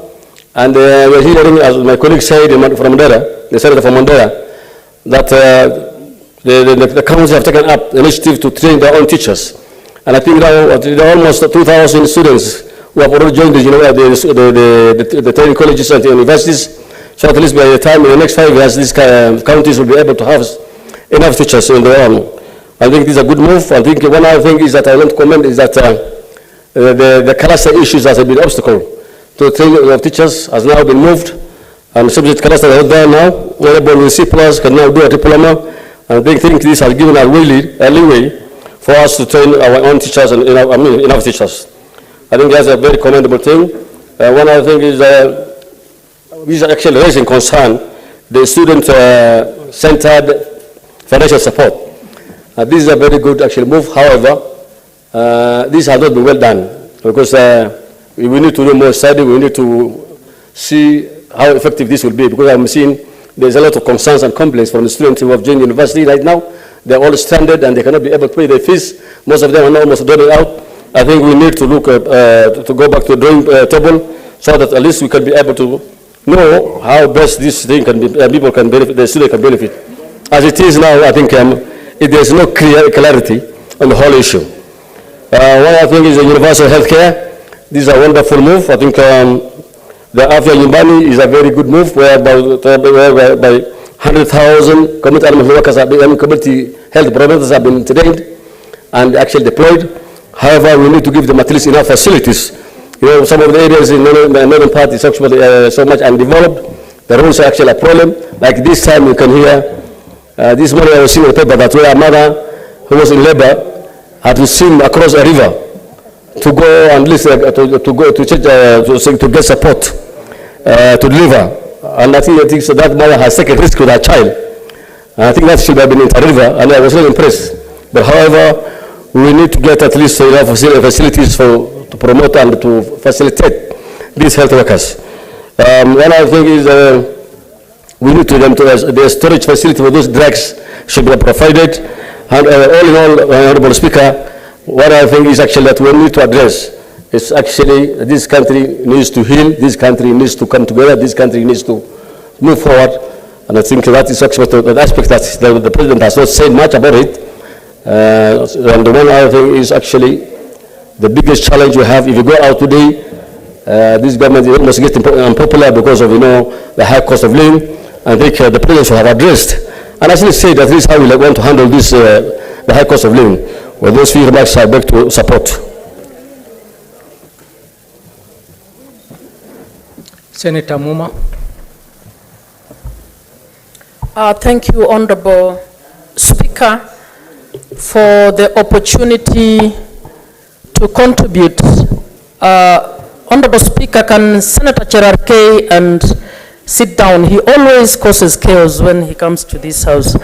Honorable Speaker, this is a very important issue. Senator Cherarkei, who purports to love the President, should listen in when we are making our comments on this speech. It's very, very important. Honorable Speaker. Senator Cherarkei, what is your point of order? Mr. Speaker, 105 on responsibility of facts. Is it in order for Senator and temporary Speaker of the House to state that another senator can cause chaos in the House? Mr. Speaker, sir, can she use parliamentary? Is it in order for a temporary Speaker to call out a senior ranking member of the House by saying, Mr. Speaker, that I can cause chaos in the House? Is it in order? Could she use a better language, or she is excused from when she is on the seat and when she is speaking? Mr. Speaker, can you rule out of order? Senator Muma, can you use parliamentary word when referring to senior members of this House? Thank you, Mr. Speaker, and I hope the senior members, the ranking members, will not disrupt debate in the House. Honorable Speaker, the State of the Nation speech. Honorable Speaker, I hope my time is being saved. Senator Kinyo, what's your point of order? Mr. Speaker, I'm standing on standing order number 105. Mr. Speaker, I listened to Senator Muma saying that Senator Cherargei, who pretends to love the president, should sit in and listen. So I'm wondering, how does she know that she loves the president or not, Mr. Speaker? Should substantiate that, Mr. Speaker. Honorable Speaker, I didn't say pretends, I said purports. So I'm sure it is up to him to tell the House whether he loves the president or not. I would know, I have no way of telling that. Honorable Speaker, can I proceed? Honorable Speaker. Order, Senator. The Senator will be heard in silence. Honorable Speaker, the State of the Nation address is a constitutional requirement. Senator Cherargei, what is your point of order? We need to leave Senator Muma to... I hope you're saving my time, please. Stop her time, Mr. please. Speaker, you know the procedures of the House we must stick to. When the Speaker orders you to withdraw and apologize, the good senator has not, she has just continued making others. I would have expected her to request that the word chaotic should be struck out from the answer. That is the fair process of... Very well, Senator. Yes, that is what I am requesting. It's not a very hard thing I am requesting so that it does not reflect on the answer. Mr. Speaker, and for the purpose of record, I love the president more than Jesus Christ. So you don't need to get worried.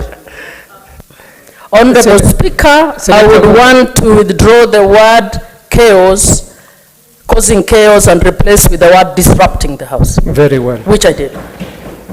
Honorable Speaker, the State of the Nation address is a constitutional requirement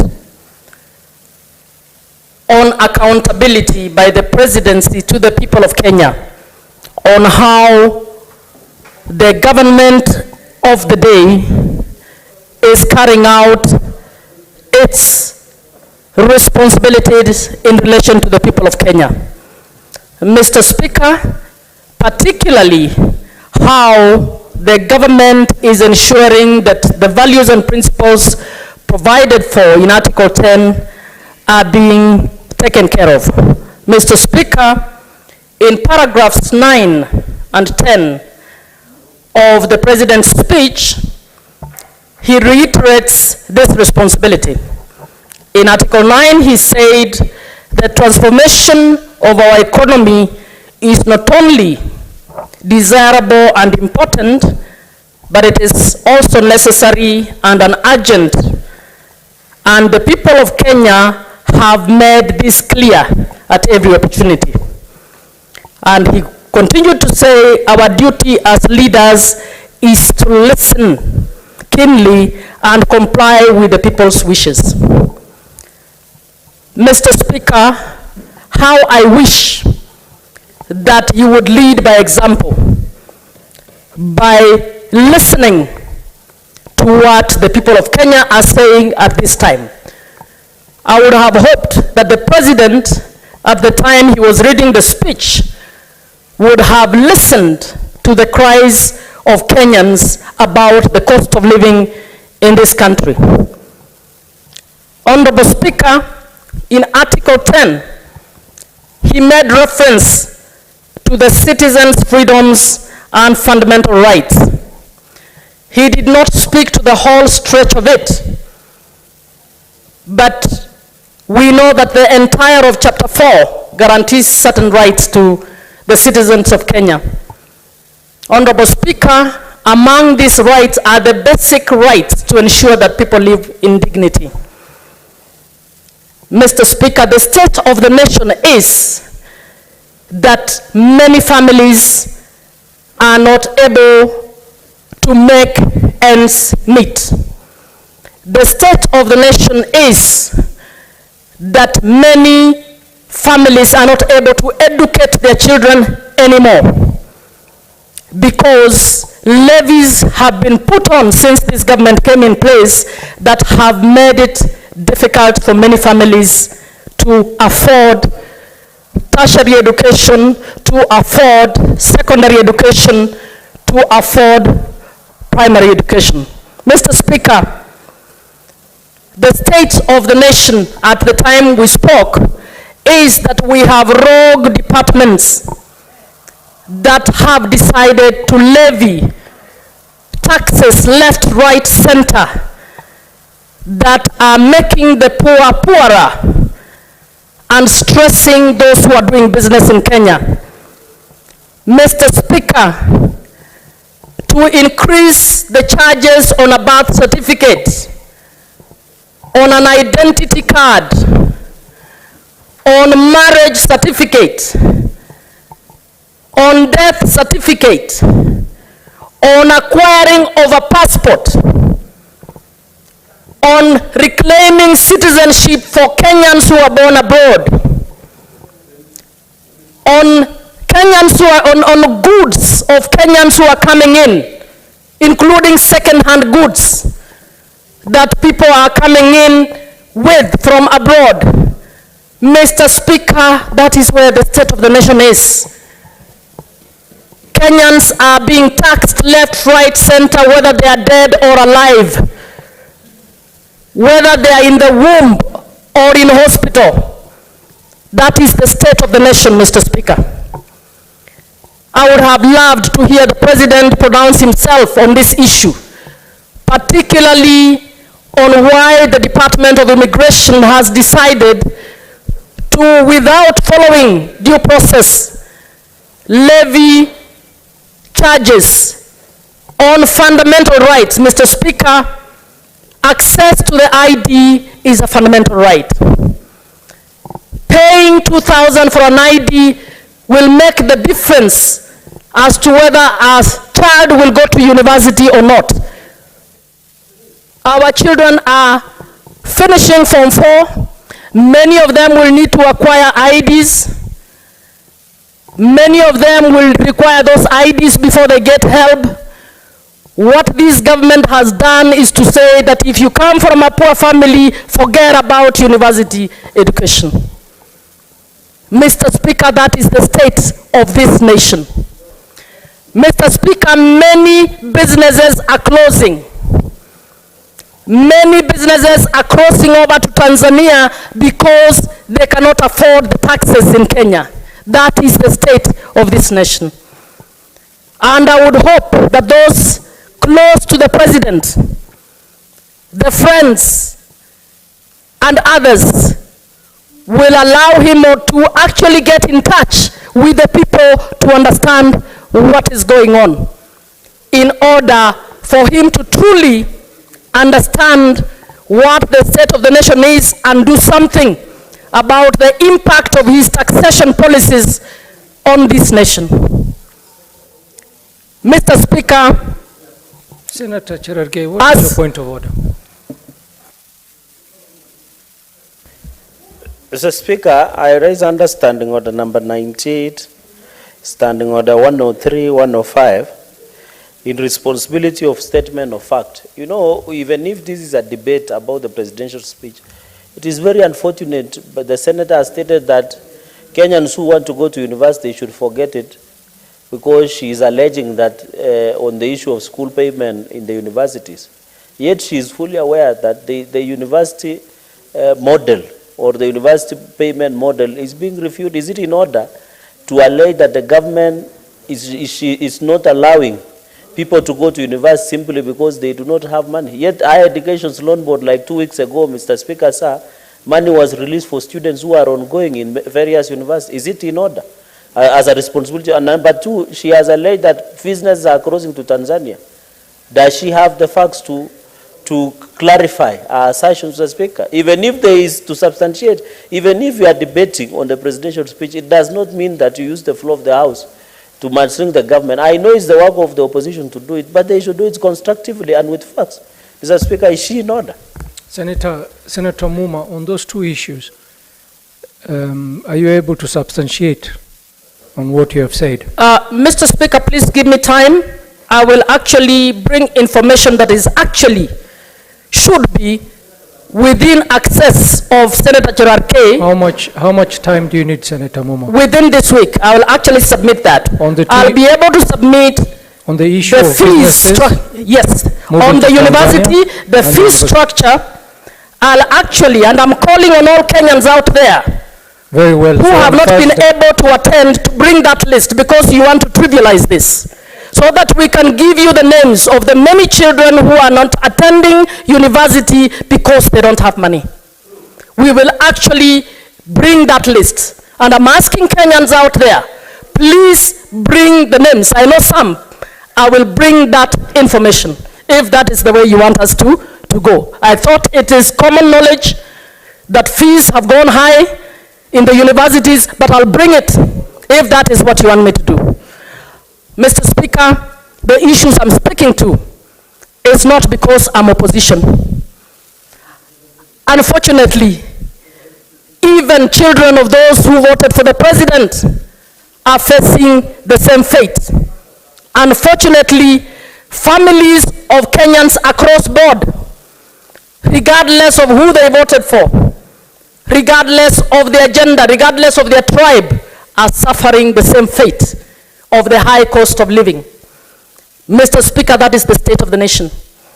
And it is important that we tell the president the truth, so that the president can pause and review and think through. Can we keep moving forward on the basis that this country should actually be driven by the rich as we leave the poor behind? Can we even afford that? This is a government that purportedly stands for the poor. It must be able to lift the poor. All I'm saying, I did not hear the president speak to these issues. I would have liked to see the president speak to these issues, because, Mr. Speaker, that is the state of the nation. We are not in a good place. I thank you, Mr. Speaker. Thank you. Senator Kinyua.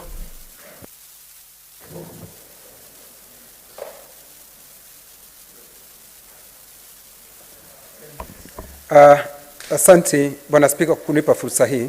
Kwanza mwanzo nataka kusema ya kwamba naunga mkono mswada huu, Bwana Spika, ya hotuba ya Rais wa Jamhuri ya Kenya. Bwana Spika, na ijulikane wazi, Rais mwenyewe alisema kinaga ubaga. Yeye anajua ya kwamba maisha ni mangumu. Ndio, lakini kuna ile mikakati ambayo imewekwa kuangazia kwamba Wakenya hali yao ngumu ya maisha inazingatiwa, Bwana Spika. Kwanza kabisa, Bwana Spika, bei ya pembejeo, Bwana Spika, imepunguzwa kutoka shilingi 7,000, Bwana Spika, mpaka shilingi 2,500. Bwana Spika, kisa na maana ya kufanya hivyo ndiposa bei ya chakula iweze kupungua. Bwana Spika, wakulima hivi sasa, sehemu zile ambazo tunategemea sana kwa hali ya ukulima, Bwana Spika, wamesema ya kwamba wameweza kupata mazao maradufu, Bwana Spika. Na ni kweli, Bwana Spika, ukiangalia sehemu nyingi unaona kwamba Mungu ndiye alitujalia kwa mvua, Bwana Spika, na mazao yameendelea kuwa mazuri, Bwana Spika. Bwana Spika, jambo lingine ambalo nataka kumpa Rais kongole ni alipoteuliwa kama rais. Jambo la kwanza alifanya, Bwana Spika, ni kuteua majaji ambao walikuwa wamependekezwa na tume ya majaji, Bwana Spika. Na hilo lilikuwa ni jambo zuri sana, Bwana Spika. Na hakukomea hapo, Bwana Spika. Aliendelea na askari polisi wetu ambao, Bwana Spika, hawakuwa wakijitegemea. Walipewa hela zao wenyewe waweze kuwa wao ndio wanafanya mipango wao wenyewe, Bwana Spika, bila kutumia vile ilikuwa hapo awali, Bwana Spika, wakienda katika taasisi zingine za serikali, Bwana Spika, ndio waweze kupata hela zao. Hilo, Bwana Spika, ni sababu la kujivunia. Na Bwana Spika, sisi kutoka Laikipia, Bwana Spika, ninaweza kusema peupe kimasomaso ya kwamba sisi tumeona hayo mambo yakileta amani na utulivu, kwa sababu sisi Laikipia usalama ulikuwa ni donda sugu, Bwana Spika. Tulikuwa kila wakati tunavamiwa na hawa majangili na hawa wezi wa mifugo, Bwana Spika. Lakini, Bwana Spika, serikali imejitolea, na nataka kumpongeza rais kwa sababu alisema ya kwamba kuliongezwa wale polisi wa ziada, Bwana Spika. Laikipia sasa inapoongea na yeye, Bwana Spika, tuna zaidi ya askari wa hakiba zaidi ya askari 500, Bwana Spika. na hilo ndilo jambo ambalo nasema ni sisi kwetu ni afueni Bwana Spika. Kwa hivyo Bwana Spika, nikiendelea kusema, kwa sababu hata tukiwa na barabara nzuri namna gani Bwana Spika, hata tukiwa na hospitali nzuri namna gani Bwana Spika, lakini kukose usalama Bwana Spika, itakuwa ni kazi bure. Kwa hivyo nampongeza rais kwa mimi kama senator wa kutoka Laikipia kwa hilo jambo nzuri kwa mambo ya usalama, na akasema wazi ya kwamba hao wezi, wakora, majambazi wa mifugo watafuatanwa na wao Bwana Spika mpaka kuwe na utulivu ulioko, na wale askari walioko huko, askari polisi, askari jeshi, askari uhakiba, hawatatoka Bwana Spika, wataendelea kuishi huko huko Bwana Spika. Bwana Spika, jambo lingine ambalo napenda kupongeza ni ya kwamba tayari kulikuwa kumechukuliwa, nchi hii yetu ilikuwa imekopa pesa ambazo ndugu yangu Mungatana alisema Eurobond Bwana Spika, na rais alisema vizuri kabla hata ya siku zake mwezi wa 6 mwaka ujao Bwana Spika, yeye amesema ya kwamba Disemba hii Bwana Spika, tayari serikali ya Jamhuri ya Kenya italipa dola milioni 300 Bwana Spika. Hilo ni jambo ambalo tunaona serikali inaendelea kuwa thabiti Bwana Spika, kwa sababu Bwana Spika, hawezi ukalipa deni ikiwa wewe si thabiti Bwana Spika. Kwa hivyo Bwana Spika, na ni vizuri kulipa madeni yako Bwana Spika ulionayo Bwana Spika, kwa sababu tayari tulikuwa tumechukua zaidi ya dola bilioni 2 Bwana Spika. Bwana Spika, kwa rais alihakikisha wakati tulipokuwa tukizunguka Jamhuri ya Kenya tukiomba wananchi kura Bwana Spika, rais alisema ya kwamba atazingatia jambo linaitwa Hustlers Fund Bwana Spika, na wakati huu tunapoongea na yeye Bwana Spika, zaidi kama mwezi jana Bwana Spika, zaidi ya bilioni 36.8 zilikuwa zimechukuliwa na wananchi wa Kenya Bwana Spika, hawa ambao tunaita hustlers ama walalahoi Bwana Spika, tayari wakichukua hela hizi na zinasaidia katika shughuli zao za biashara Bwana Spika, na vile vile wameweza kuweka akiba ya zaidi ya bilioni 2.3 Bwana Spika. Kwa hivyo Bwana Spika, mimi napongeza vile ambavyo rais alikuja kupatiana hotuba yake na kulenga mambo ambayo ameweza kufanya na mambo yale ambayo serikali inaendelea kufanya Bwana Spika. Hakukomea hapo Bwana Spika. Kwa mambo ya elimu Bwana Spika, serikali imeajiri zaidi ya walimu 50 na zaidi ya walimu 56,000 Bwana Spika, na hilo ni jambo zuri Bwana Spika ambalo sisi na wanafunzi watajivunia, kwa sababu kumekuwa na shida katika nchi yetu ya Kenya, na hakutoka tupate uhuru Bwana Spika, hakuna wakati walimu wameweza kuajiriwa wengi zaidi ya hiki kiwango Bwana Spika. Kwa hivyo tuna kila sababu ya kumwambia rais anaendelea vizuri na analenga ndipo Bwana Spika, na endelee vivyo hivyo Bwana Spika.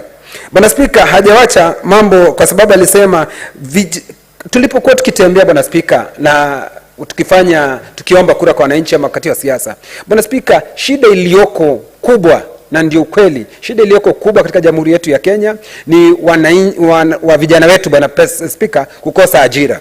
Bwana Spika, rais ameleta mfumo wa kujenga nyumba ambazo watu wanaweza kununua Bwana Spika, na hizi nyumba Bwana Spika zitaweza kusaidia wananchi wa vijana wetu Bwana Spika, kwa sababu vijana wetu ndio watakuwa wakitengeneza madirisha Bwana Spika katika sehemu za jua kali Bwana Spika. Vijana wetu ndio watakuwa wakitengeneza milango Bwana Spika.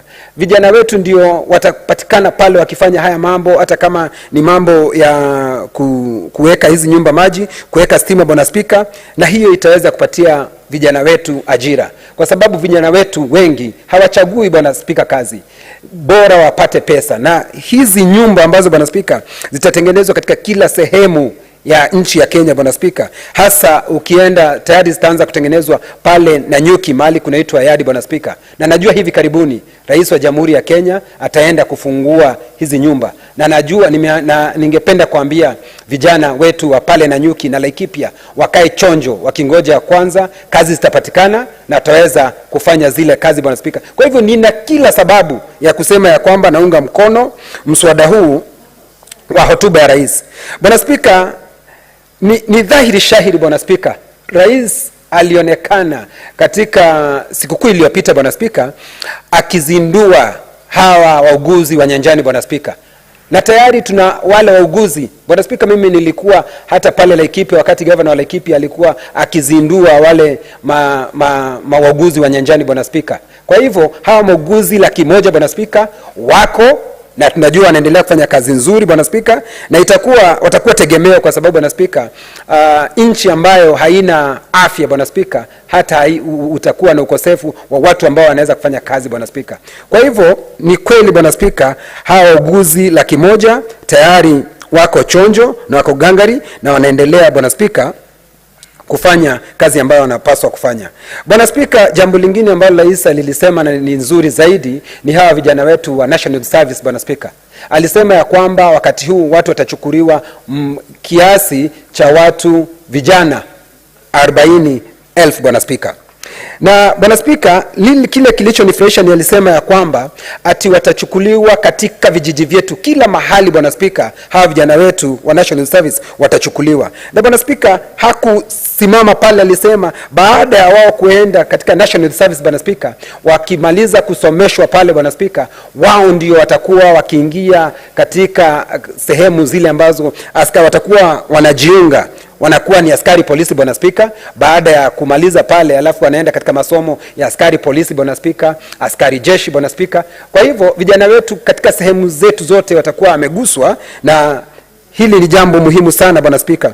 Hata kama mtu hawa 20% Bwana Spika, hata kama hawatajiunga na polisi Bwana Spika ama jeshi Bwana Spika, hawa watakuwa wamepata maarifa Bwana Spika, wanaweza kuwa wao ndio wanaweza kutengeneza barabara Bwana Spika, wanaweza kuweka nyumba maji Bwana Spika, na vile vile kuweka stima Bwana Spika, kwa sababu wataweza kusoma haya mambo Bwana Spika. Bwana Spika, kuna jambo lingine tena alilitaja, alisema ya kwamba Bwana Spika, katika nchi yetu ya Kenya kuna shida Bwana Spika, kwa sababu tunapata mazao lakini masoko yetu Bwana Spika si mazuri sana. Alisema vizuri ya kwamba tutakuwa na masoko katika sehemu nyingi za nchi yetu ya Kenya Bwana Spika, na zile soko Bwana Spika zitakuwa na stima na maji Bwana Spika.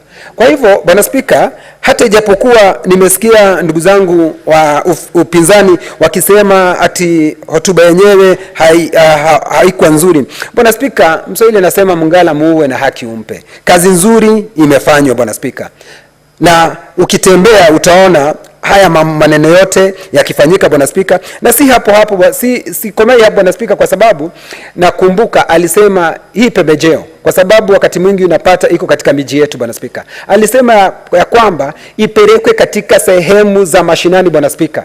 Ukienda Nyahururu Bwana Spika, alisema isipelekwe Nyahururu peke yake, isipelekwe Nanyuki peke yake Bwana Spika, ipelekwe Rumuruti Bwana Spika, ipelekwe Salama Bwana Spika, ipelekwe Matanya Bwana Spika, ipelekwe Dhome Bwana Spika, ipelekwe sehemu ambapo watu wanaweza Bwana Spika kupata pembejeo bila kuwa na nauli yote wanalipa Bwana Spika. Na hiyo ndio kuinua hali ya maisha ya watu Bwana Spika. Na Bwana Spika, wengi ambao wanaongea unga, ukitembea uangalie bei ya unga Bwana Spika, ni vizuri. Alisema ya kwamba inategemea ni unga upi Bwana Spika, ni unga upi ambao wewe unausema Bwana Spika, kwa sababu wengi ambao wanaongea hapa Bwana Spika, mahali wananunua unga Bwana Spika ni hawa ni mambo jenye Bwana Spika, hawa si wala la hoi Bwana Spika. Kwa hivyo ni vizuri waangalie mahali ambapo rais alisema, na mimi nataka kukomesha hapo na kusema ya kwamba Bwana Spika, naunga mkono na sema ya kwamba vile ambavyo rais alisema tuendelea kumuunga mkono Bwana Spika, na wananchi wa Kenya waweze kupata afueni Bwana Spika. Nashukuru Bwana Spika. Asante Senator. Senator Tabitha Mutinda.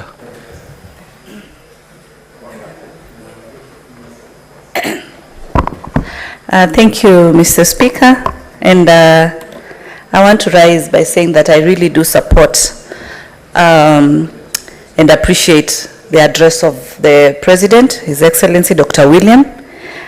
To me, to start with, is that the address was just very to the point in terms of even the timeline that the President was able to use, and direct to the main issues that we had been able to promise Kenyans during the campaign period.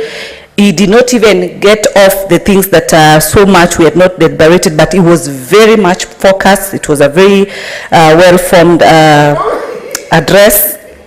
which he was able to put it and put it across very, very well. Let me start by appreciating the fact that the President, even way before the address, we have seen that he's been able to move across all the 47 counties, ensuring that there is equal development. This is because all Kenyans are paying taxes and are eligible to equal distribution of resources and services to this country because it is in their right. I've had colleagues from the opposition today speaking and trying to bring the issues of shares and trying to indicate that Kenya Kwanza government has tried to just offer services to the regions that were able to support them, which is totally not the case, because we've seen him actually in the western region, whereby of course we did not fetch much, but equally distributing and looking at the blueprints in this region, ensuring that development is given as required by the law. Mr. Speaker, I note, even before I point out some of the issues that the President was able to address, I do note that very sadly that our colleagues from the opposition have been very negative and stated the reasons, some of the reasons that they could not attend the address last week on Thursday, pointing issues right, left, and center.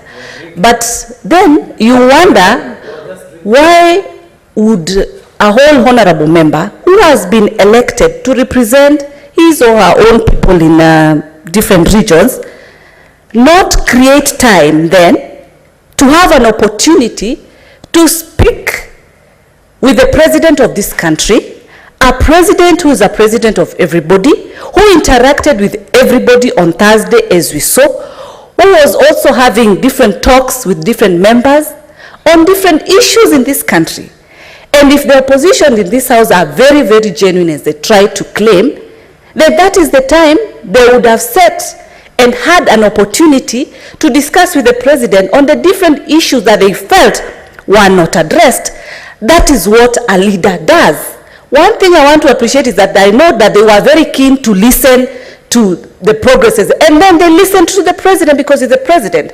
And if there were loopholes, if there are areas that had not been touched, it was the best time to come because they have access as members of parliament, unlike the voters maybe who have minimal access. They have had a very great access that day to meet with Dr. William Ruto and have different discussions, as we saw. Members were trying to have that. So the point of trying to lie, trying to sadly tell Kenyans at this time that they were comfortably seated and drinking and whining, yet they are trying to claim that they are here fighting for the cost of hunger for the Kenyans. It is sad. It is sad. That is the time they would have used to ask Dr. William, why have you not done this or why have you not done that? Then at that time, at that platform, they would get a response that they would then communicate to their people who actually put them in these different offices. One thing that made me very proud as a woman is the issue of the healthcare promoters.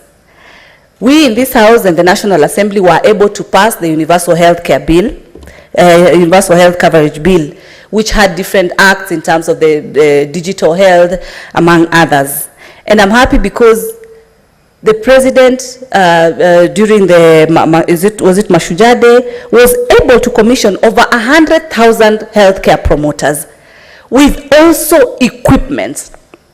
And this happened across all the 47 counties. Why I say I'm happy and proud is because most of this job has been undertaken by young women. And so they were able to have an opportunity, and also the president promised that the national government, also in collaboration with the county government, is going to set some kitty, some amount that they are going to give them and reimburse them, the healthcare promoters. And it is a good progress, because a healthy nation, then a wealthy nation. And these are achievements that are highly being achieved also through the bill, the health bill that was passed. From the digital perspective, in ensuring that there's quick servicing because then we move digitally. At the same time, matters of the amount that is supposed to be paid for healthcare, you find that both the people who are able in a position to afford and those ones who are not able to afford, then it gives an opportunity whereby everybody is covered. Article 43 is very clear in terms of emergency, medical emergencies. From next year, as it's going to kickstart, then you'll find that a Kenyan is eligible for emergency health at that particular moment. Mr. Speaker, the issue of judiciary allocation, 3 billion allocated to judiciary. At the same time, the appointment of the 6 judges. This is a big achievement for us as Kenya Kwanza, and ensuring that judiciary is independent, something that we've seen and something that even this House respects the court rulings. Mr. Speaker, digital transformation. I've had some comments in terms of, oh, it's not happening, it's not here, because you just want to sit and drink and depend on hearsays, not even being factuous, because you're in a position to afford even bundles. So you use those bundles that you can be able to afford to deal with rumors. You're in a house that you are able to get facts and reality. And we've seen how the digital hubs have been implemented, all still across. And they are continuing to be implemented, which is something that is going to create job opportunities for our young people. And this is something I want to ask the opposition, to try and look at some of these things in a very positive way, so as to encourage the young generation that even voted for you, so that they can be able to have an opportunity to make extra cash, because these are stations, these are areas that they can be able to make income as required. We've seen the e-government services. As we speak, as we started with about 300 e-government services. As we speak right now, and the President was able to point out, we have over 13,000 services. And at the same time, the government is still continuing to ensure we have more digital services in place. The beauty of it was agriculture, Mr. Speaker. Of course, food security is a very important key issue. And us as Kenya Kwanza, we focused on the cost of production. Because without focusing on that and reducing the cost of production, then the end product or the service that's supposed to be rendered becomes expensive. And one of the elements and the products has been the issue of fertilizer, that our colleagues have tried to negate, because I don't know if they don't do farming or which area they belong to. Because when a cost of fertilizer comes from Kenya shilling 7,000 to where we are at 2,500, even if you've not so much gone to school, this is natural, that you can be able to know that you need the basic skills to ensure that you maximize your farming productivity, so as to ensure that there is food security. The cost of unga that they refuse today, then how will you know if your work is to sit back and drink from morning to evening, and you don't even have time to go, because when you go back to your house, your meal has been prepared, you do not even know, and you don't have time to go and find out. We are coming from a 250 cost of unga today, and it's ranging between 150 to 180. That is the range. But how will you know? Why don't you want to understand? Why don't you want to come and face the President himself and ask him and tell him, this is like this or this is like this, so that he can be able to respond? You disappear. You go wine, you go drink, and you think that is going to build and give Kenyans the right answers. As I wind up, Mr. Speaker, the issue of housing. I'm happy because as a Nairobi delegate, job creation. I've attended one of the groundbreakings of the housing project in Nairobi, and I'm happy to state, even before this House, that the local manufacturing, the Jua Kali associations, they have been brought together so as to ensure that they are given the first priority of the local supplies in this country, be it the doors, be it the windows, whatever is needed that can be produced locally. That opportunity is accorded to them. That business is according to them. Lastly, Mr. Speaker, the Hustler Fund.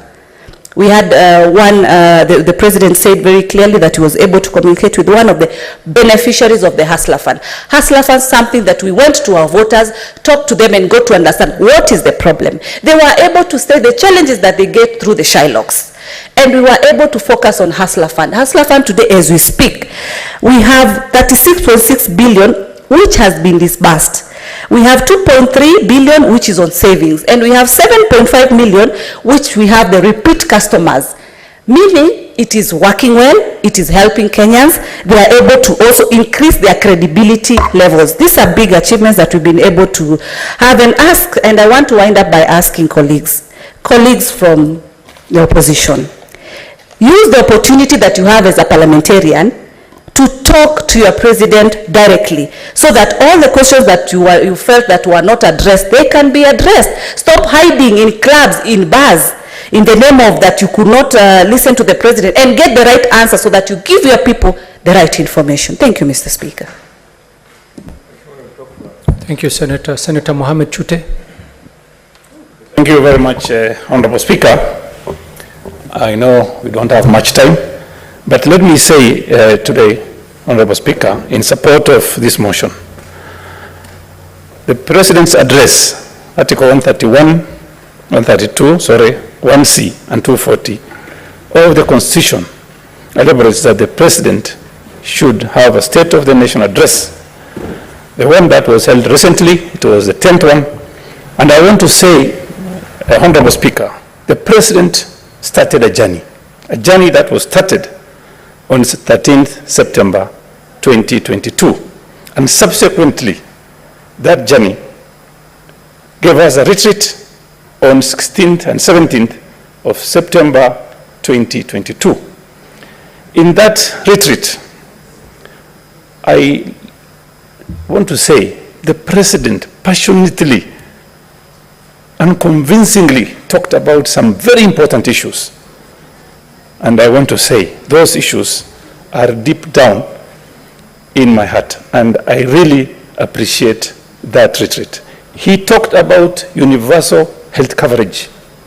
He talked about deposit at NSSF, and he talked about affordable housing, among many others. Mr. Speaker, this government was elected under the bottom-up economic transformation, and it is the duty and the responsibility of our President, Dr. William Samoei Ruto, to make sure that that is achieved. And I want to congratulate him and immensely thank him for the address, because it follows what he has started, a journey he has started on the 16th of September 2022. Mr. Speaker, he has said many things. Among those things, I want to just talk about a few. Number one, he talked about the issue of healthcare, which is very, very important. In his address on the Mashujaa Day, the President talked about dispensaries having problems with the medication. The medicines, the drugs at the hospitals are being stolen, and the President said we are going to have committees to manage the hospitals and the dispensaries. And that is a very important aspect. And the people, and especially Marsabit, are talking about this a lot. So, Speaker, the other thing he talked about is about judiciary. He talked about judges, that is very good, and he talked about 3 billion shillings. Mr. Speaker, the 3 billion the President is talking about is an excellent way of trying to make sure that the judiciary is independent and free to do their work. But the problem we have, if you have looked at my statement, today's statement, I talked about courts not being finished, and we have especially Marsabit Court, which has been under construction for some time now, and we need to know what has happened with the 3 billion shillings. And it's not only in Marsabit, in many areas, in many counties, they've not finished the projects. Mr. Speaker, the President talked about fertilizer, which is also very important. Mr. Speaker, I have a farm in Naivasha, a place called Ndabibi. My major crop is beans and maize.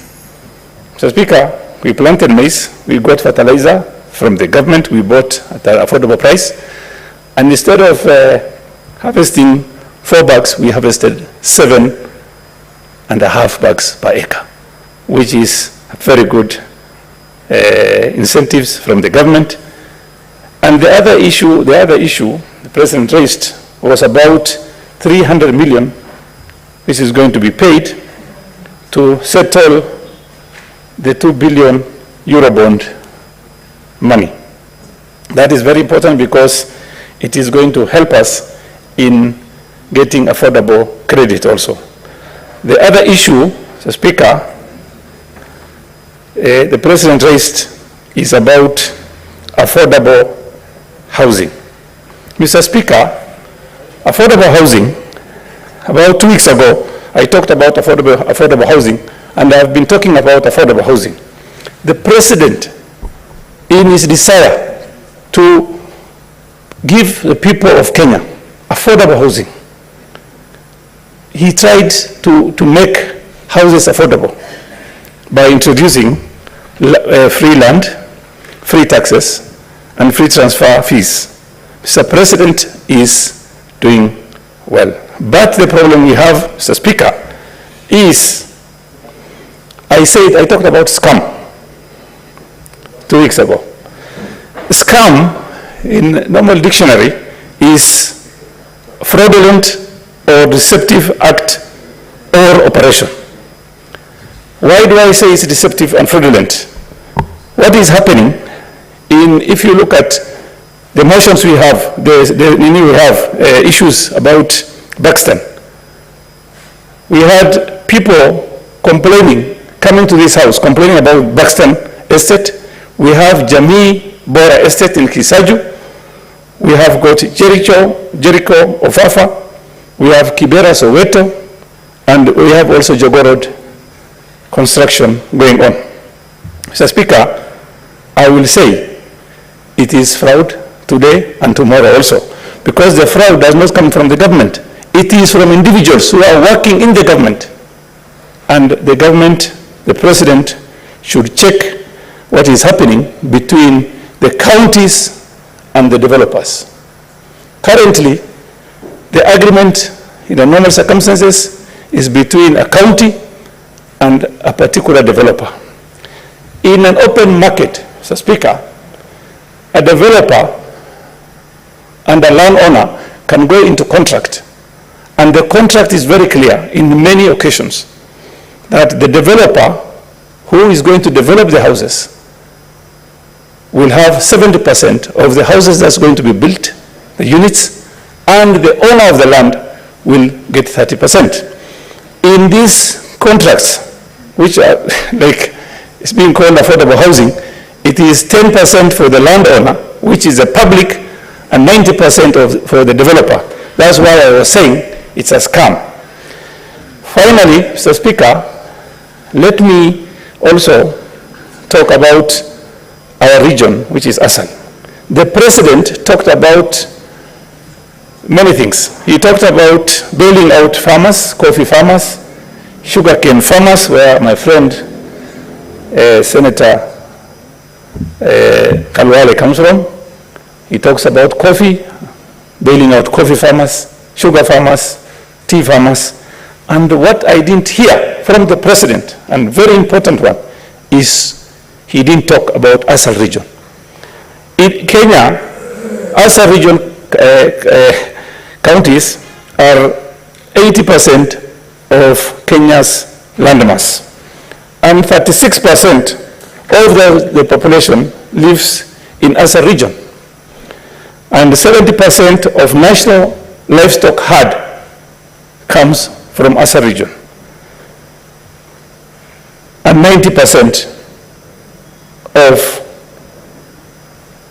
wild animals.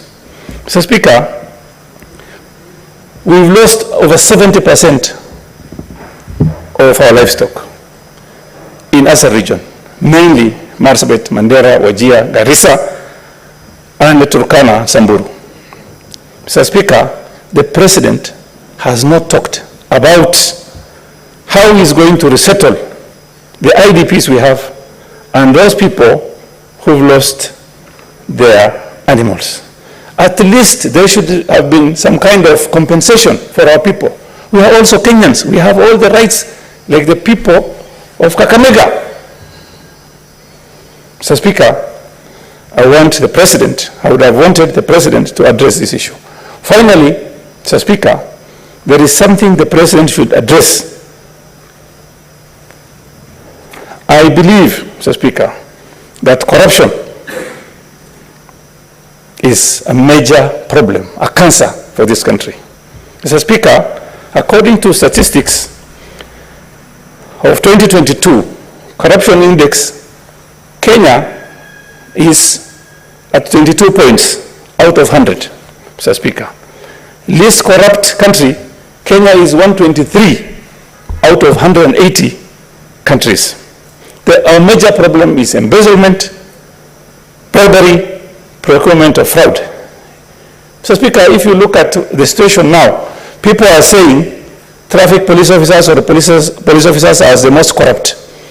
If we manage our economy, Mr. Speaker, if we reduce theft, which is at 30%, stealing of money through procurement, bribery, and embezzlement, we can afford to pay our police officers well so that they cannot get the small chies they are taking on our roads. People are saying police are most corrupt. I think it is wrong. The most corrupt people are the CSS and the PSS and the people who are heading government institutions.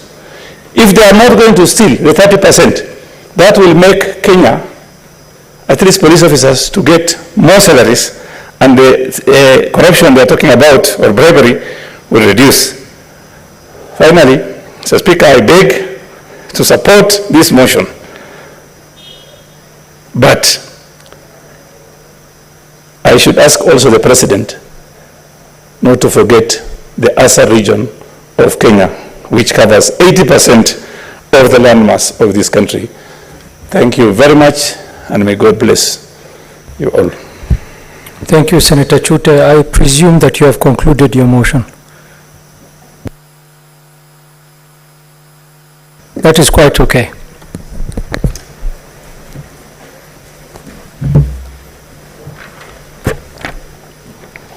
Honorable Senators, it is now 6:30 p.m., time to adjourn the Senate. The Senate therefore stands adjourned until tomorrow, Wednesday, 15th November 2023 at 9:30 a.m.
Sittings, and in the order of business for the members this afternoon is that the members will be considering a motion that seeks to establish a special committee to investigate and report on the proposed removal from office by impeachment of Honorable